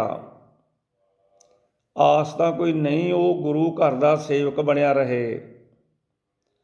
ਅੱਗੇ ਅਕਾਲ ਪੁਰਖ ਦੀ ਇੱਛਾ। ਤੁਸੀਂ ਹਿੰਮਤ ਕਰਕੇ ਦੇਖ ਲਵੋ। ਮਾਮੇ ਕਿਰਪਾਲ ਚੰਦ ਜੀ ਨੇ ਕਿਹਾ। ਖੈਰ ਬਿਸ਼ਨ ਦਾਸ ਵਾਪਸ ਕਹਿਲੂਰ ਪਹੁੰਚ ਗਿਆ। ਉਸਨੇ ਜਾ ਕੇ ਸਾਰਾ ਹਾਲ ਰਾਣੀ ਦੇ ਰਾਜੇ ਨੂੰ ਦੱਸ ਦਿੱਤਾ। ਰਾਣੀ ਸੁਣ ਕੇ ਬਹੁਤ ਖੁਸ਼ ਹੋਈ। ਉਸਨੇ ਕਿਹਾ, ਮੇਰੇ ਧੰਨ ਭਾਗ ਜੋ ਭਗਵਾਨ ਰੂਪ ਸਤਿਗੁਰੂ ਜੀ ਨੇ ਬੇਨਤੀ ਪ੍ਰਵਾਨ ਕਰ ਲਈ ਹੈ। ਹੁਣ ਮੇਰਾ ਪਰਿਵਾਰ ਸੁਖੀ ਵਸੇਗਾ। ਮੈਂ ਘੋਲੀ ਜਾਵਾਂ, ਮੇਰੇ ਸੁੱਤੇ ਭਾਗ ਜਾਗ ਪਏ। ਮੈਂ ਖੁਸ਼ੀਆਂ ਕਰਾਂ, ਮੰਗਲਾਚਾਰ ਗਾਵਾਂ। ਜਗਤ ਦੇ ਰਾਖੇ ਨੇ ਦਰਸ਼ਨਾਂ ਦੀ ਪ੍ਰਵਾਨਗੀ ਦੇ ਦਿੱਤੀ ਹੈ। ਹੁਣ ਰਾਜੇ ਭੀਮ ਚੰਦ ਨੇ ਜਦੋਂ ਸੁਣਿਆ, ਉਹ ਬਹੁਤ ਖੁਸ਼ ਨਹੀਂ, ਸਗੋਂ ਗੰਭੀਰ ਹੋ ਗਿਆ। ਉਹ ਸੋਚਾਂ ਵਿੱਚ ਡੁੱਬ ਗਿਆ। ਉਹ ਸੋਚਦਾ ਸੀ ਕਿ ਮੇਰਾ ਮਨ ਨਹੀਂ ਮੰਨਦਾ ਹੈ ਕਿ ਉਹਨਾਂ ਸਤਿਗੁਰੂ ਦਾ ਹੁਕਮ ਮੰਨ ਸਕਾਂ। ਕੀ ਗੁਰੂ ਘਰ ਦੇ ਵਿਰੁੱਧ ਨਹੀਂ ਹੋਵਾਂਗਾ? ਮੈਂ ਯੁੱਧ ਲੜਿਆ ਹੈ, ਇਹ ਗੁਰੂ ਕੱਲ੍ਹ ਨੂੰ ਜੇ ਮੁਗਲ ਬਾਦਸ਼ਾਹ ਦੇ ਵਿਰੁੱਧ ਹੋ ਗਿਆ ਤਾਂ ਮੈਂ ਬਾਦਸ਼ਾਹ ਦੇ ਵਿਰੁੱਧ ਨਹੀਂ ਹੋ ਸਕਾਂਗਾ। ਇੱਕ ਸਾਧੂ ਦੇ ਅੱਗੇ ਰਾਜਾ ਸਿਰ ਨਵਾਵੇ, ਇਹ ਨਹੀਂ ਹੋ ਸਕਦਾ। ਮੈਂ ਨਹੀਂ ਅਨੰਦਪੁਰ ਜਾਣਾ, ਉਹ ਹਿੰਦੂ ਮੰਦਰਾਂ ਦੇ ਵਿਰੁੱਧ ਹੈ। ਦੇਵੀ ਦੇਵਤਿਆਂ ਦੀ ਪੂਜਾ ਨਹੀਂ ਕਰਦਾ। ਮੈਂ ਹਿੰਦੂ ਧਰਮ ਨੂੰ ਕਿਵੇਂ ਤਿਆਗ ਦੇਵਾਂ? ਮੇਰਾ ਮਨ ਨਹੀਂ ਮੰਨਦਾ, ਮੈਂ ਨਹੀਂ ਜਾਣਾ। ਮੈਂ ਮੁਕਾਬਲਾ ਕਰਾਂਗਾ, ਜੋ ਮੇਰੀ ਪ੍ਰਜਾ ਨੂੰ ਸਤਾਵੇਗਾ ਉਸ ਨੂੰ ਸਜ਼ਾ ਦੇਵਾਂਗਾ। ਵਜ਼ੀਰ ਬੇਸਮਝ ਹੈ, ਐਵੇਂ ਦੰਦੀਆਂ ਬਿਲਕਦਾ ਫਿਰਦਾ ਹੈ। ਮੈਂ ਰਾਜਾ ਹਾਂ।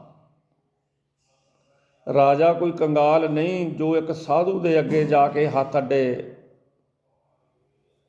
ਜਵਾਨੋ ਕਹਾਂ ਬਖਸ਼ੋ, ਮੈਂ ਆਪ ਦਾ ਸੇਵਕ ਹਾਂ, ਇਹ ਗੱਲਾਂ ਨਹੀਂ ਮੈਂ ਕਹਿਣੀਆਂ। ਇਉਂ ਉਸਦੇ ਪਾਪੀ ਮਨ ਨੇ ਸੋਚਿਆ, ਬਹੁਤ ਕੁਝ ਸੋਚੀ ਗਿਆ ਹੋਏ ਜਿਹੀਆਂ ਗੱਲਾਂ, ਵੀ ਮੈਂ ਐਡਾ ਵੱਡਾ ਰਾਜਾ ਹੋ ਕੇ ਇੱਕ ਸਾਧ ਦੇ ਪੈਰੀਂ ਹੱਥ ਲਾਵਾਂ, ਉਹ ਤੋਂ ਮੰਗਾ ਮੈਨੂੰ ਬਖਸ਼ੋ। ਹਾਂ, ਕੁਦਰਤ ਉਸ ਨੂੰ ਚੰਗਾ ਨਹੀਂ ਸੀ ਬਣ ਦਿੰਦੀ। ਉਹ ਚਾਹੁੰਦੀ ਸੀ ਕਿ ਉਹ ਐਸਾ ਹੀ ਰਹੇ, ਨਰਕਾਂ ਦਾ ਕੀੜਾ ਬਣੇ। ਨੇਕ ਪੁਰਸ਼ਾਂ ਦੀ ਸੰਗਤ ਭਾਗਾਂ ਵਾਲੇ ਜੀਵਾਂ ਨੂੰ ਪ੍ਰਾਪਤ ਹੁੰਦੀ ਹੈ। ਮੰਦਭਾਗੇ ਵਾਂਝੇ ਰਹਿੰਦੇ ਹਨ। ਉਸਨੇ ਇਹੋ ਮਾੜੇ ਤੇ ਈਰਖਾ ਵਾਲੇ ਵਿਚਾਰ ਆਪਣੀ ਰਾਣੀ ਤੇ ਵਜ਼ੀਰਾਂ ਅੱਗੇ ਪ੍ਰਗਟ ਕਰ ਦਿੱਤੇ। ਹੁਣ ਵਜ਼ੀਰ ਸੁਣ ਕੇ ਗੁੰਮ ਹੋ ਗਿਆ ਤੇ ਰਾਣੀ ਹੈਰਾਨ ਹੋ ਕੇ ਡੋਬੇ ਖਾਣ ਲੱਗੀ। ਉਸਨੇ ਰਾਜੇ ਨੂੰ ਆਪਣੇ ਮਹਿਲਾਂ ਵਿੱਚ ਸੱਦਿਆ। ਉਸਦੇ ਪੈਰੀਂ ਪਈ, ਪੈਰਾਂ ਨੂੰ ਫੜ ਕੇ ਹੰਝੂਆਂ ਨਾਲ ਧੋਣ ਲੱਗੀ। ਉਸਨੇ ਰੋ ਰੋ ਕੇ ਬੇਨਤੀ ਕੀਤੀ, ਹੇ ਰਾਜਨ, ਮੈਂ ਸਪਤਨੀ ਤੇ ਸੁਹਾਗਣ ਰਹਿਣਾ ਚਾਹੁੰਦੀ ਹਾਂ। ਸਾਧੂਆਂ ਸੰਤਾਂ ਤੇ ਭਗਵਾਨ ਦੇ ਪ੍ਰੇਮੀਆਂ ਨਾਲ ਲੜਨਾ ਨਹੀਂ ਚਾਹੀਦਾ। ਇਹਨਾਂ ਦੇ ਬਚਨ ਅਟੱਲ ਹੁੰਦੇ ਹਨ। ਸੁੱਖੀ ਸਾਂਦੀ ਮੈਂ ਪੁੱਤਰ ਨੂੰ ਪਾਲਿਆ, ਜਵਾਨ ਕੀਤਾ ਤੇ ਵਿਆਹਿਆ ਹੈ। ਅੱਜ ਮੈਂ ਕਿਵੇਂ ਭਗਵਾਨ ਦੇ ਸਰਾਪ ਨਾਲ ਆਪਣੇ ਸਰਬੰਸ ਦਾ ਨਾਸ ਕਰਾ ਲਵਾਂ? ਕਦੀ ਹੰਕਾਰ ਨਹੀਂ ਕਰਨਾ ਚਾਹੀਦਾ। ਹੰਕਾਰ ਦਾ ਸਿਰ ਨੀਵਾਂ ਹੁੰਦਾ ਹੈ। ਰਾਵਣ ਨੇ ਸ੍ਰੀ ਰਾਮ ਚੰਦਰ ਜੀ ਨਾਲ ਧੋਖਾ ਕਰਕੇ ਸੋਨੇ ਦੀ ਲੰਕਾ ਲਟਾ ਲਈ ਸੀ। ਕੰਸ ਨੇ ਸ੍ਰੀ ਕ੍ਰਿਸ਼ਨ ਜੀ ਨਾਲ ਬੈਰ ਕਰਕੇ ਕੀ ਖੱਟਿਆ?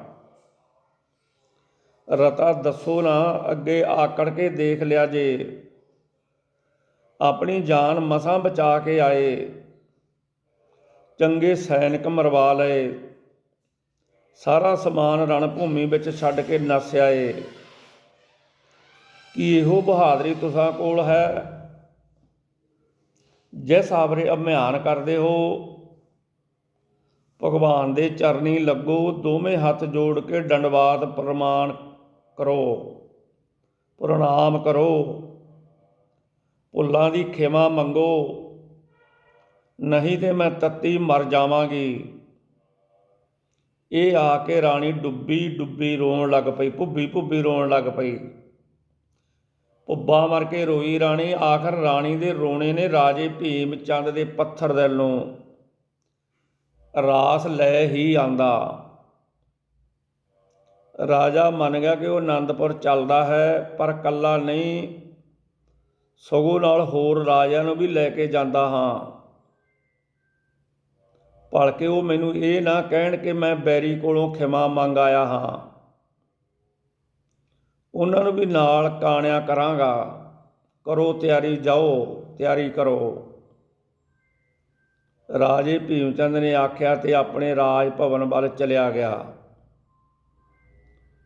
ਉਹ ਦੋ ਚਿੱਤਾ ਸੀ, ਉਹਦੀ ਈਰਖਾ ਰੰਗੀ ਆਤਮਾ ਛੇਤੀ ਈਰਖਾ ਨਹੀਂ ਸੀ ਛੱਡਣਾ ਚਾਹੁੰਦੀ।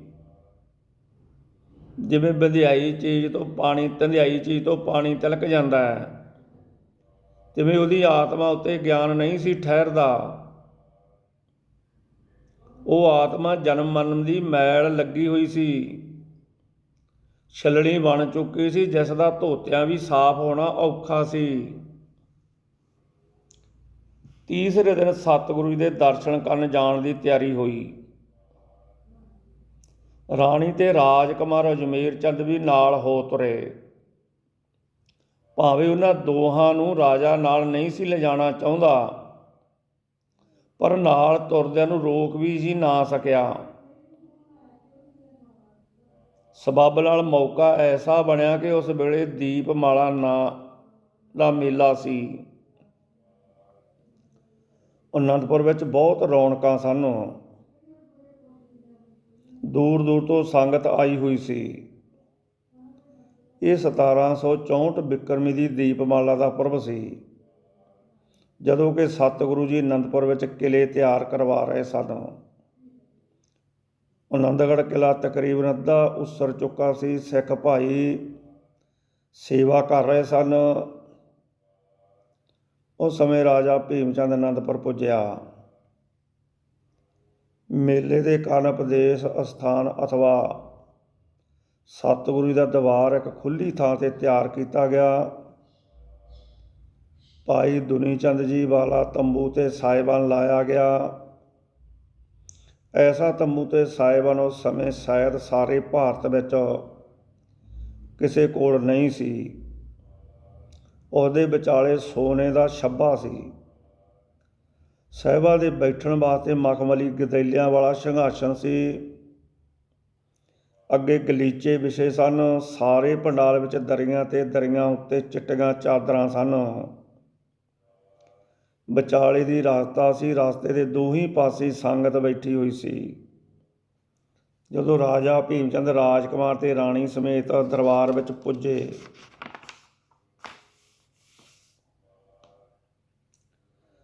ਹਾਜ਼ਰ ਹੋਇਆ, ਤਦੋਂ ਸਤਿਗੁਰੂ ਜੀ ਸੰਗਤਾਂ ਨੂੰ ਉਪਦੇਸ਼ ਕਰ ਰਹੇ ਸਨ। ਹੁਣ ਦੀਵਾਨ ਆਨੰਦ ਚੰਦ ਜੀ ਅਤੇ ਮਾਮੇ ਕਿਰਪਾਲ ਚੰਦ ਜੀ ਨੇ ਰਾਜੇ ਤੇ ਰਾਜਕੁਮਾਰ ਨੂੰ ਇੱਕ ਪਾਸੇ ਬਿਠਾ ਦਿੱਤਾ। ਰਾਣੀ ਅਤੇ ਉਸ ਦੀਆਂ ਦਾਸੀਆਂ ਨੂੰ ਦੂਸਰੇ ਪਾਸੇ, ਜਿੱਧਰ ਇਸਤਰੀਆਂ ਬੈਠੀਆਂ ਹੋਈਆਂ ਸਨ। ਹੁਣ ਇੰਦਰ ਵਰਗਾ ਸਵਰਗ ਦਰਬਾਰ ਸੀ। ਹਰ ਪਾਸੇ ਚੁੱਪ ਤੇ ਸ਼ਾਂਤੀ ਸੀ। ਬਾਣੀ ਰੂਪ ਅੰਮ੍ਰਿਤ ਦੀ ਵਰਖਾ ਹੋ ਰਹੀ ਸੀ। ਸ਼ਰਧਾਲੂ ਸਿੱਖ ਆਉਂਦੇ ਤੇ ਭੇਟਾ ਚੜ੍ਹਾਈ ਜਾਂਦੇ ਤੇ ਨਮਸਕਾਰ ਕਰੀ ਜਾਂਦੇ ਸਨ। ਅਰਦਾਸੀਏ ਸਿੱਖ ਅਰਦਾਸਾਂ ਕਰੀ ਜਾਂਦੇ ਸਨ। ਸੋਨੇ ਚਾਂਦੀ ਵਸਤਰਾਂ ਤੇ ਹੋਰ ਵਸਤੂਆਂ ਦਾ ਅੰਤ ਨਹੀਂ ਸੀ ਆਉਂਦਾ। ਰਾਜਾ ਤੇ ਰਾਜਕੁਮਾਰ ਚੜ੍ਹਾਵੇ, ਸਤਿਕਾਰ ਤੇ ਪ੍ਰਤਾਪ ਨੂੰ ਦੇ ਦੇ ਕੇ ਹੈਰਾਨ ਹੋ ਰਹੇ ਸਨ। ਹੁਣ ਸਤਿਗੁਰੂ ਜੀ ਫਰਮਾ ਰਹੇ ਸਨ, ਨਿਰਾ ਗਿਆਨ ਸੁਣਨ ਦਾ ਉਨਾ ਚਿਰ ਕੋਈ ਲਾਭ ਨਹੀਂ, ਜਿੰਨਾ ਚਿਰ ਸੁਣੇ ਗਿਆਨ ਨੂੰ ਹਿਰਦੇ ਵਿੱਚ ਨਾ ਵਸਾਇਆ ਜਾਵੇ, ਉਸ ਗਿਆਨ ਨੂੰ ਅਮਲ ਵਿੱਚ ਨਾ ਲਿਆਂਦਾ ਜਾਵੇ।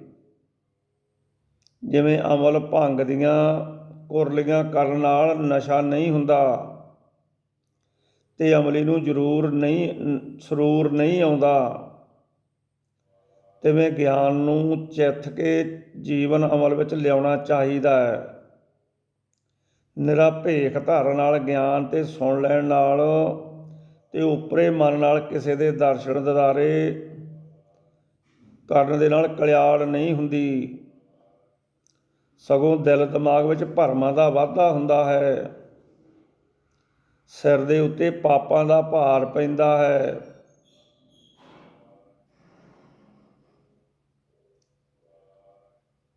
ਸੰਗਤ ਵਿੱਚ ਬੈਠੋ ਤਾਂ ਸੁੱਧ ਹਿਰਦੇ ਨਾਲ ਬੈਠੋ, ਮਨ ਬਿਰਤੀਆਂ ਰੋਕੋ, ਗੁਰੂ ਕੋਲੋਂ ਉਪਦੇਸ਼ ਸੁਣੋ, ਉਪਦੇਸ਼ ਤੇ ਅਮਲ ਕਰੋ। ਹੰਕਾਰ, ਮੋਹ, ਲਾਲਚ, ਕਾਮ, ਕ੍ਰੋਧ ਦਾ ਤਿਆਗ ਕਰੋ। ਜਾਤ ਦਾ ਅਭਿਆਨ ਕਰਕੇ ਕਿਸੇ ਪੁਰਖ ਨਾਲ ਘਿਰਣਾ ਨਹੀਂ ਕਰਨੀ ਚਾਹੀਦੀ। ਸਾਰੇ ਪ੍ਰਮਾਤਮਾ ਦੀ ਰਚਨਾ ਹਨ। ਨੱਕ, ਕੰਨ, ਸਿਰ, ਤਨ ਸਭ ਕੁਝ ਇੱਕ ਜੈਸਾ ਹੈ। ਕੁਦਰਤ ਦੇ ਪੰਜਾਂ ਤੱਤਾਂ ਤੇ ਸਾਰੇ ਜਿਉਂਦੇ ਹਨ। ਕੁਦਰਤ ਕਿਸੇ ਨਾਲ ਸ਼ਰੀਕਾ ਨਹੀਂ ਕਰਦੀ। ਉਹ ਆਪਣੀ ਦੌਲਤ, ਹਵਾ, ਪਾਣੀ, ਅੱਗ ਆਦਿਕ ਰਾਜੇ ਜਾਂ ਉੱਚ ਜਾਤੀ ਵਾਲੇ ਨੂੰ ਬਹੁਤਾ ਨਹੀਂ ਬਖਸ਼ਦੀ ਅਤੇ ਨਾ ਕੰਗਾਲ ਜਾਂ ਨੀਵੀਂ ਜਾਤ ਵਾਲੇ ਨੂੰ ਘੱਟ। ਕੁਦਰਤ ਦੇ ਘਰ ਕੋਈ ਮੇਰ ਤੇਰ ਨਹੀਂ। ਪਰਬਤ ਦੀ ਛਾਤੀ ਵਿੱਚੋਂ ਫੁੱਟ ਨਿਕਲੇ ਪਾਣੀ ਨੂੰ ਝਰਨੇ ਵਿੱਚੋਂ ਜੇ ਗਰੀਬ ਨਹੀਂ ਪਰਬਤ ਪੀਣ ਜਾਂਦਾ ਤਾਂ ਪਾਣੀ ਰੁਕ ਨਹੀਂ ਜਾਂਦਾ। ਉਸੇ ਸੀਤਲ ਜਲ ਨੂੰ ਸਾਰੇ ਪੀਂਦੇ ਹਨ। ਕਰਮ ਦੇ ਕਾਰਨ ਮੈਨੂੰ ਜਾਂ ਹੋਰ ਵਿਦਵਾਨਾਂ ਨੇ ਸਮਾਜਿਕ ਤੌਰ 'ਤੇ ਮਨੁੱਖ ਜਾਤੀ ਦੀਆਂ ਵੰਡੀਆਂ ਪਾ ਦਿੱਤੀਆਂ। ਇਸ ਜਾਤੀ ਵੰਡ ਨੇ ਭਾਰਤ ਦੇ ਮਨੁੱਖ ਬਲ ਨੂੰ ਕਮਜ਼ੋਰ ਕੀਤਾ ਹੈ। ਭਰਾਤਰੀ ਪਿਆਰ ਦਾ ਅੰਤ ਕਰਕੇ ਬੈਰ, ਈਰਖਾ, ਗਰੀਬੀ ਤੇ ਗੁਲਾਮੀ ਨੂੰ ਸੱਦਾ ਦਿੱਤਾ ਹੈ। ਅੱਜ 600-700 ਸਾਲ ਤੋਂ ਭਾਰਤ ਪਰਦੇਸੀਆਂ ਦਾ ਗੁਲਾਮ ਤੁਰਿਆ ਆਉਂਦਾ ਹੈ। ਰਾਜਪੂਤੀ ਅਣਖ ਤੇ ਸ਼ਕਤੀ ਨਸ਼ਟ ਹੋ ਗਈ ਹੈ। ਤੁਰਕਾਂ ਨਾਲ ਹਿੰਦੂ ਦੇਵੀਆਂ ਨੂੰ ਆਪ ਵਿਆਹਿਆ ਜਾ ਰਿਹਾ ਹੈ। ਮੰਦਰ ਇਸਤਰੀ ਦੌਲਤ ਦੀ ਰਾਖੀ ਕਰਨ ਦੇ ਸਮਰੱਥ ਨਹੀਂ ਰਹੇ। ਕਰੋੜਾਂ ਦੀ ਗਿਣਤੀ ਹੋਣ 'ਤੇ ਵੀ ਗੁਲਾਮ ਹਾਂ। ਕਿਉਂ ਕਦੀ ਸੋਚਿਆ ਜੇ ਸਿਰਫ ਜਾਤੀ ਵੰਡ ਤੋਂ ਉਤਪੰਨ ਹੋਏ ਫੁੱਟ ਤੇ ਘਿਰਣਾ ਦੇ ਕਾਰਨ ਆਓ ਮਨੁੱਖ ਜਾਤੀ ਨਾਲ ਪਿਆਰ ਤੇ ਹਮਦਰਦੀ ਕਰੀਏ। ਸੁੱਤੀ ਤੇ ਮੁਰਦਾ ਹੋਈ ਹਿੰਦੂ ਜਾਤੀ ਨੂੰ ਸਰਜੀਤ ਕਰੀਏ। ਜਿਹੜਾ ਆਦਮੀ ਕੱਲ੍ਹ ਲੜ ਨਹੀਂ ਸੀ ਸਕਦਾ, ਜਿਹੜਾ ਚੂਹੇ ਕੋਲੋਂ ਡਰਦਾ ਸੀ ਤੇ ਹਨੇਰੇ ਵਿੱਚ ਫਿਰ ਨਹੀਂ ਸੀ ਸਕਦਾ, ਉਹ ਦੇਖੋ ਸਤਿਗੁਰੂ ਨਾਨਕ ਦੇਵ ਜੀ ਦੀ ਕਿਰਪਾ ਨਾਲ ਅੱਜ ਯੁੱਧ ਕਰਨ ਨੂੰ ਤਿਆਰ ਹੈ। ਸਤਿਗੁਰੂ ਦੇ ਇਸ ਉਪਦੇਸ਼ ਨੂੰ ਸੁਣ ਕੇ ਰਾਜੇ ਭੀਮ ਚੰਦ ਦੇ ਤਨ ਨੂੰ ਇੱਕ ਝੁਣਝੁਣੀ ਆਈ। ਉਹਦਾ ਲਾਲਚੀ ਤੇ ਈਰਖੀ ਮਨ ਕੰਬਿਆ। ਉਸੇ ਵੇਲੇ ਉੱਠ ਕੇ ਸਤਿਗੁਰੂ ਦੇ ਨੇੜੇ ਜਾਣ ਨੂੰ ਤਿਆਰ ਹੋਇਆ, ਪਰ ਉਸ ਨੂੰ ਹੌਸਲਾ ਨਾ ਪਿਆ। ਚੰਦਰੀ ਸ਼ਰਮ ਨੇ ਉਸ ਦਾ ਪਿੱਛਾ ਨਾ ਛੱਡਿਆ। ਉਸ ਵੇਲੇ ਇੱਕ ਸੇਠ ਨੇ ਉੱਠ ਕੇ ਸਤਿਗੁਰੂ ਜੀ ਅੱਗੇ ਹੱਥ ਜੋੜ ਕੇ ਅਰਜ਼ ਕੀਤੀ, ਦਾਤਾ ਮੇਰੀਆਂ ਅੱਖਾਂ ਖੁੱਲ੍ਹ ਗਈਆਂ। ਮੈਂ ਪਾਪੀ ਹਾਂ। ਮੈਂ ਤਾਂ ਨੀਵੀਂ ਜਾਤੀ ਵਾਲਿਆਂ ਨਾਲ ਬਹੁਤ ਅਤਿਆਚਾਰ ਕੀਤੇ ਹਨ। ਮੈਂ ਇੱਕ ਜੰਗੀਰਦਾਰ ਬ੍ਰਾਹਮਣ ਹਾਂ। ਮੇਰੇ ਖੇਤਾਂ ਵਿੱਚ ਕੰਮ ਕਰਨ ਵਾਲੇ ਸਾਰੇ ਸ਼ੂਦਰ ਤੇ ਬੈਸ ਹਨ। ਮੈਂ ਉਹਨਾਂ ਨੂੰ ਰੱਜ ਕੇ ਲੁੱਟਿਆ ਹੈ, ਪਰ ਸਭ ਕੁਝ ਹੋਇਆ ਅਗਿਆਨਤਾ ਵਿੱਚ। ਅੱਜ ਆਪ ਦੇ ਦਰਸ਼ਨ ਕਰਕੇ ਤੇ ਆਪ ਦਾ ਉਪਦੇਸ਼ ਸੁਣਨ ਕਰਕੇ ਮੇਰੇ ਪਾਪੀ ਆਤਮਾ ਨੂੰ ਗਿਆਨ ਹੋ ਗਿਆ। ਕੀਤੇ ਪਾਪਾਂ ਨੇ ਮੇਰੀ ਆਤਮਾ ਨੂੰ ਘੁੱਟਿਆ। ਮੈਂ ਅਗਲੇ ਡਰ ਨਾਲ ਭੈ ਭੀਤ ਹੋ ਰਿਹਾ ਵੀ ਗਾਂਹ ਜਾ ਕੇ ਦਰਗਾਹ 'ਚ ਮੇਰਾ ਕੀ ਹਾਲ ਹੋਵੇਗਾ। ਮੇਰੇ 'ਤੇ ਮਿਹਰ ਕਰੋ। ਆਪ ਦੀ ਕਿਰਪਾ ਦ੍ਰਿਸ਼ਟੀ ਹੋਣ ਤੋਂ ਬਿਨਾਂ ਮੇਰਾ ਹਿਰਦਾ ਸ਼ਾਂਤ ਨਹੀਂ ਹੋ ਸਕਦਾ। ਮਹਾਰਾਜ, ਮੇਰਾ ਹਿਰਦਾ ਕੰਬੀ ਜਾਂਦਾ ਹੈ। ਦਿਆ ਕਰੋ, ਹੁਣ ਮੈਂ ਕਿਸੇ ਗਰੀਬ ਨੂੰ ਤੰਗ ਨਹੀਂ ਕਰਾਂਗਾ, ਉਸ ਨੂੰ ਲੁੱਟਾਂਗਾ ਵੀ ਨਹੀਂ, ਸਗੋਂ ਉਸ ਦੀ ਮਿਹਨਤ ਦਾ ਮੁੱਲ ਉਸ ਨੂੰ ਦੇਵਾਂਗਾ, ਉਸ ਨੂੰ ਆਪਣਾ ਭਰਾ ਸਮਝਾਂਗਾ। ਮੈਂ ਕੀਤੇ ਪਾਪਾਂ ਤੋਂ ਪਛਤਾਉਂਦਾ ਹਾਂ।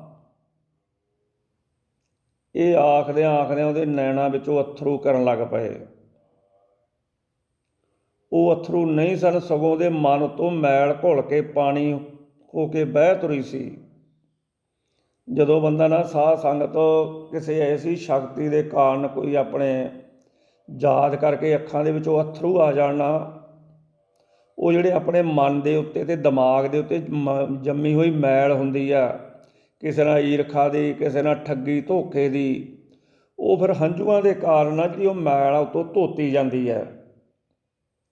ਉਸ ਨੂੰ ਪਛਤਾਉਂਦਿਆਂ ਹੋਇਆਂ ਸਾਰਿਆਂ ਨੇ ਦੇਖਿਆ। ਉਸ ਸੇਠ ਨੂੰ, ਜਿਹੜਾ ਬ੍ਰਾਹਮਣ ਸੀ ਨਾ ਤਕੜਾ, ਗਰੀਬਾਂ ਨੂੰ ਲੁੱਟਦਾ ਕੁੱਟਦਾ ਧੋਖਾ ਕਰਦਾ ਸੀ, ਉਹਨੂੰ ਰੋਂਦਿਆਂ ਨੂੰ ਸਾਰਿਆਂ ਨੇ ਦੇਖਿਆ, ਪਛਤਾਉਂਦਿਆਂ ਨੂੰ। ਸਤਿਗੁਰੂ ਜੀ ਬਹੁਤ ਖੁਸ਼ ਹੋਏ। ਹੁਣ ਸਤਿਗੁਰੂ ਜੀ ਨੇ ਬਚਨ ਕੀਤਾ, ਸੱਚੇ ਹਿਰਦੇ ਨਾਲ 5 ਵਾਰ ਕਹੋ ਸਤਿਨਾਮ ਵਾਹਿਗੁਰੂ, ਸਤਿਨਾਮ ਵਾਹਿਗੁਰੂ, ਸਤਿਨਾਮ ਵਾਹਿਗੁਰੂ, ਸਤਿਨਾਮ ਵਾਹਿਗੁਰੂ, ਸਤਿਨਾਮ ਵਾਹਿਗੁਰੂ। ਸੇਠ ਨੇ 5 ਵਾਰ ਆਖਿਆ 5 ਵਾਰ ਸਤਿਨਾਮ ਵਾਹਿਗੁਰੂ ਉਚਾਰਨ ਦੇ ਨਾਲ ਉਸ ਦੇ ਹਿਰਦੇ ਨੂੰ ਸ਼ਾਂਤੀ ਆ ਗਈ। ਸਾਧ ਸੰਗਤ ਜਦੋਂ ਉਹਨੇ ਸਤਿਨਾਮ ਵਾਹਿਗੁਰੂ ਦਾ ਸਿਮਰਨ ਕਰਿਆ ਨਾ ਅਤੇ ਅੱਗੇ ਵਾਸਤੇ ਤੋਬਾ ਕੀਤੀ, ਉਹਨੂੰ ਸ਼ਾਂਤੀ ਆ ਗਈ।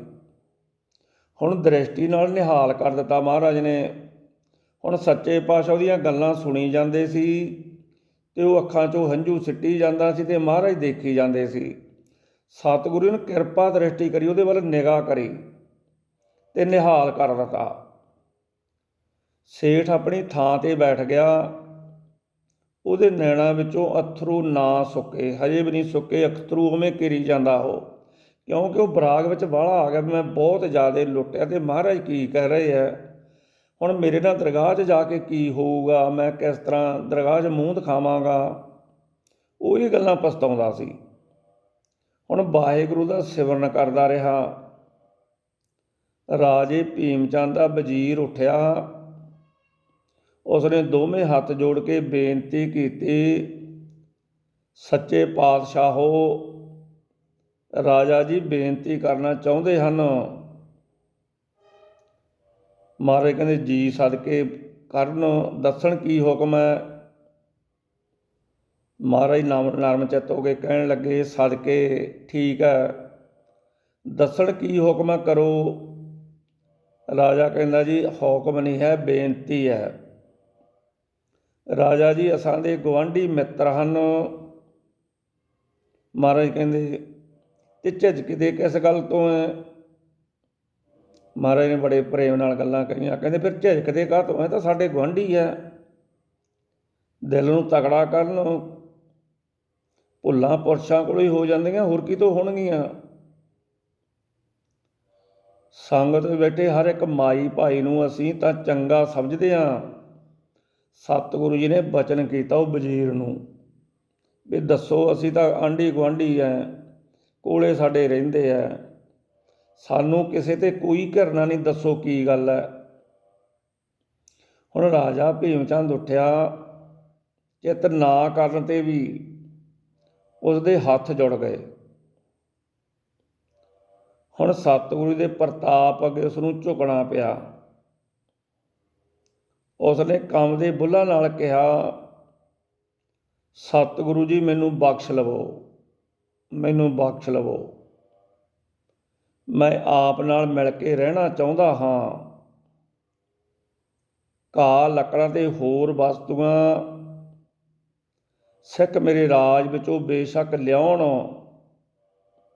ਪਰ ਪਰਜਾ ਨੂੰ ਤੰਗ ਨਾ ਕਰਨ। ਆਪ ਨੂੰ ਖੁੱਲ੍ਹ ਹੈ ਕਿ ਜੰਗਲਾਂ ਵਿੱਚ ਸ਼ਿਕਾਰ ਖੇਡੋ। ਸਤਿਗੁਰੂ ਨੇ ਰਾਜੇ ਭੀਮ ਚੰਦ ਦੀਆਂ ਸਾਰੀਆਂ ਪਿਛਲੀਆਂ ਭੁੱਲਾਂ ਬਖਸ਼ ਦਿੱਤੀਆਂ। ਰਾਜਾ ਸੇਵਕ ਬਣ ਗਿਆ।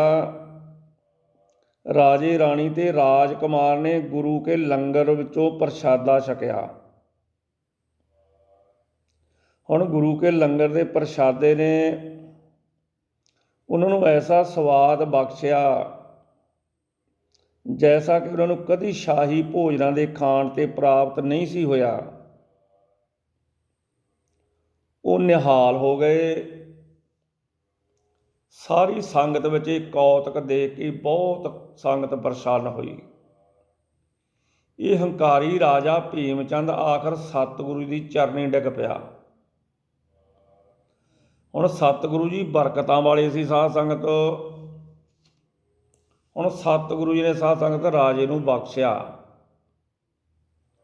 ਅੱਗੇ ਵਾਸਤੇ ਬਚਨ ਕੀਤੇ ਕਿ ਜਿਹੜਾ ਸਾਡਾ ਨਿਸ਼ਾਨ ਹੈ ਰਣਜੀਤ ਨਗਾਰਾ, ਇਹ ਤਾਂ ਵੱਜੂਗਾ। ਇਹ ਧਰਮ ਦਾ ਕੌਤਕ ਹੈ। ਜਿਹੜਾ ਸਾਡਾ ਨਿਸ਼ਾਨ ਸਾਹਿਬ ਝੰਡਾ, ਸਾਡਾ ਇਹ ਸਾਡਾ ਨਿਸ਼ਾਨ ਹੈ। ਅਤੇ ਜਿਹੜੀ ਸਾਡੀ ਇਹ ਆਨੰਦਪੁਰ ਰਾਜਧਾਨੀ ਆ ਸਾਡੀ, ਜਿਹੜੇ ਇਨਸਾਨ ਦੇ ਕੋਲੇ, ਜਿਹੜੇ ਗੁਰੂ ਕੋਲੇ, ਜਿਹੜੇ ਸਿੱਖ ਕੋਲੇ ਰਾਜਧਾਨੀ ਝੰਡਾ ਆਪਦਾ ਤੇ ਨਿਸ਼ਾਨ ਆਪਦਾ ਇਹ ਹੋਵੇ ਨਾ, ਉਹ ਕਦੇ ਕਿਸੇ ਤੋਂ ਹਾਰ ਨਹੀਂ ਖਾਂਦਾ। ਰਾਜਾ ਜੀ, ਜਿਹੜੇ ਸਾਡੀਆਂ ਸੰਗਤਾਂ ਇਹ ਤੁਹਾਡੇ ਪਿੰਡਾਂ ਦੇ ਵਿੱਚੋਂ ਰਾਸ਼ਨ ਲੈ ਕੇ ਆਉਂਦੀਆਂ, ਮੁੱਲ ਲੈ ਕੇ, ਅੱਗੇ ਵਾਸਤੇ ਸੰਗਤ ਨੂੰ ਵੀ ਅਸੀਂ ਹੋਰ ਤਕੀਦ ਕਰ ਦਿਆਂਗੇ। ਘੋੜਿਆਂ ਵਾਸਤੇ ਘਾਹ ਲੈ ਕੇ ਆਉਂਦੀਆਂ ਸੰਗਤਾਂ, ਉਹਨਾਂ ਨੂੰ ਤੁਹਾਡੇ ਫੌਜੀ ਵੱਲ ਨਾ ਰੋਕਣ। ਜਦੋਂ ਤੁਸੀਂ ਗੁਰੂ ਘਰ ਦੇ ਨਾਲ ਆਡਾ ਵੱਢਦੇ ਆ ਨਾ, ਫਿਰ ਗੁਰੂ ਘਰ ਤੁਹਾਡੇ ਨਾਲ ਈਰਖਾ ਕਰਦਾ ਨਹੀਂ ਕਰਦਾ। ਅਸੀਂ ਤਾਂ ਸਭ ਨੂੰ ਇੱਕ ਸਮਝਦੇ ਹਾਂ। ਇਸ ਤਰ੍ਹਾਂ ਸਾਧ ਸੰਗਤ ਸਤਿਗੁਰੂ ਦੇ ਦਰਬਾਰ ਦੇ ਵਿੱਚ ਰਾਜਾ ਭੀਮ ਚੰਦ ਤੇ ਰਾਣੀ ਨੇ ਜਦੋਂ ਇਹੋ ਜਿਹਾ ਕੌਤਕ ਦੇਖਿਆ, ਸਾਧ ਸੰਗਤ ਬਹੁਤ ਖੁਸ਼ ਹੋਈ। ਸਤਿਗੁਰੂ ਜੀ ਦਾ ਦਰਬਾਰ ਅਤੇ ਸਤਿਗੁਰੂ ਜੀ ਦੇ ਦਰਸ਼ਨ ਕਰਕੇ 20-22 ਸਾਲ ਦੀ ਉਮਰ ਸੀ ਸਾਧ ਸੰਗਤ। ਚਿਹਰਾ ਦਗਦਾ ਕਰਦਾ ਹੀ ਮਹਾਰਾਜ ਦਾ ਬਾਣਾ ਪਹਿਨਿਆ ਹੋਇਆ ਸੀ, ਦਮਾਲਾ ਸਜਾਇਆ ਹੋਇਆ ਸੀ, ਚੱਕਰ ਪਾਏ ਹੋਏ ਸੀ, ਕਲੰਗੀ ਸਜਾਈ ਹੋਈ ਸੀ, ਤਲਵਾਰ ਪਹਿਨੀ ਹੋਈ ਸੀ, ਤੀਰਾਂ ਦਾ ਪੱਥਾ ਪਾਇਆ ਹੋਇਆ ਸੀ। ਅਤੇ ਸਤਿਗੁਰੂ ਜੀ ਸਾਧ ਸੰਗਤ ਕਿਸੇ ਰਾਜੇ ਕੇ ਕਰੋੜਾਂ ਰਾਜਾਂ ਦੇ ਨਾਲੋਂ ਵੀ ਅੱਗੇ ਵਧੇ ਸਨ। ਅਤੇ ਜਿਹੜਾ ਦਰਬਾਰ ਸੀ, ਇੰਨੀ ਸੁਗੰਧੀਆਂ ਆਉਂਦੀਆਂ ਸੀ ਕਿ ਸਾਧ ਸੰਗਤ ਕਿਸੇ ਵੱਡੇ ਤੋਂ ਵੱਡੇ ਬਾਦਸ਼ਾਹ ਇੰਦਰ ਦੇਵਤਿਆਂ ਵਰਗੇ ਦਾ ਵੀ ਦਰਬਾਰ ਨਹੀਂ ਸੀ ਜਿੰਨਾ ਗੁਰੂ ਜੀ ਦਾ ਦਰਬਾਰ ਸੀ। ਸਭ ਦੇਖ ਕੇ ਦੰਗ ਰਹਿ ਗਏ ਅਤੇ ਸਾਰਿਆਂ ਨੂੰ ਉਪਦੇਸ਼ ਦੇ ਕੇ ਮਹਾਰਾਜ ਨੇ ਆਪਦੇ ਘਰੋਂ ਤੋਰਿਆ। ਅੱਜ ਦੀ ਕਥਾ ਵਿਚਾਰ ਇੱਥੋਂ ਸਮਾਪਤ ਕਰਦੇ ਹਾਂ। ਕਥਾ ਵਿਚਾਰ ਕਰਦਿਆਂ ਤੋਂ ਅਨੇਕ ਪ੍ਰਕਾਰ ਦੀਆਂ ਤਰੁੱਟੀਆਂ ਭੁੱਲਾਂ ਚੁੱਕਾਂ ਹੋ ਜਾਂਦੀਆਂ। ਅਣਜਾਣ ਵਿਚਾਰ ਸਮਝ ਕੇ ਮਾਫ਼ ਕਰਿਓ। ਅੱਗੇ ਵਾਸਤੇ ਸੌਦਾ ਬੋਲਦਾ ਚਾਓ ਭੋਗੋ। ਵਾਹਿਗੁਰੂ ਜੀ ਕਾ ਖਾਲਸਾ, ਸ੍ਰੀ ਵਾਹਿਗੁਰੂ ਜੀ ਕੀ ਫਤਿਹ।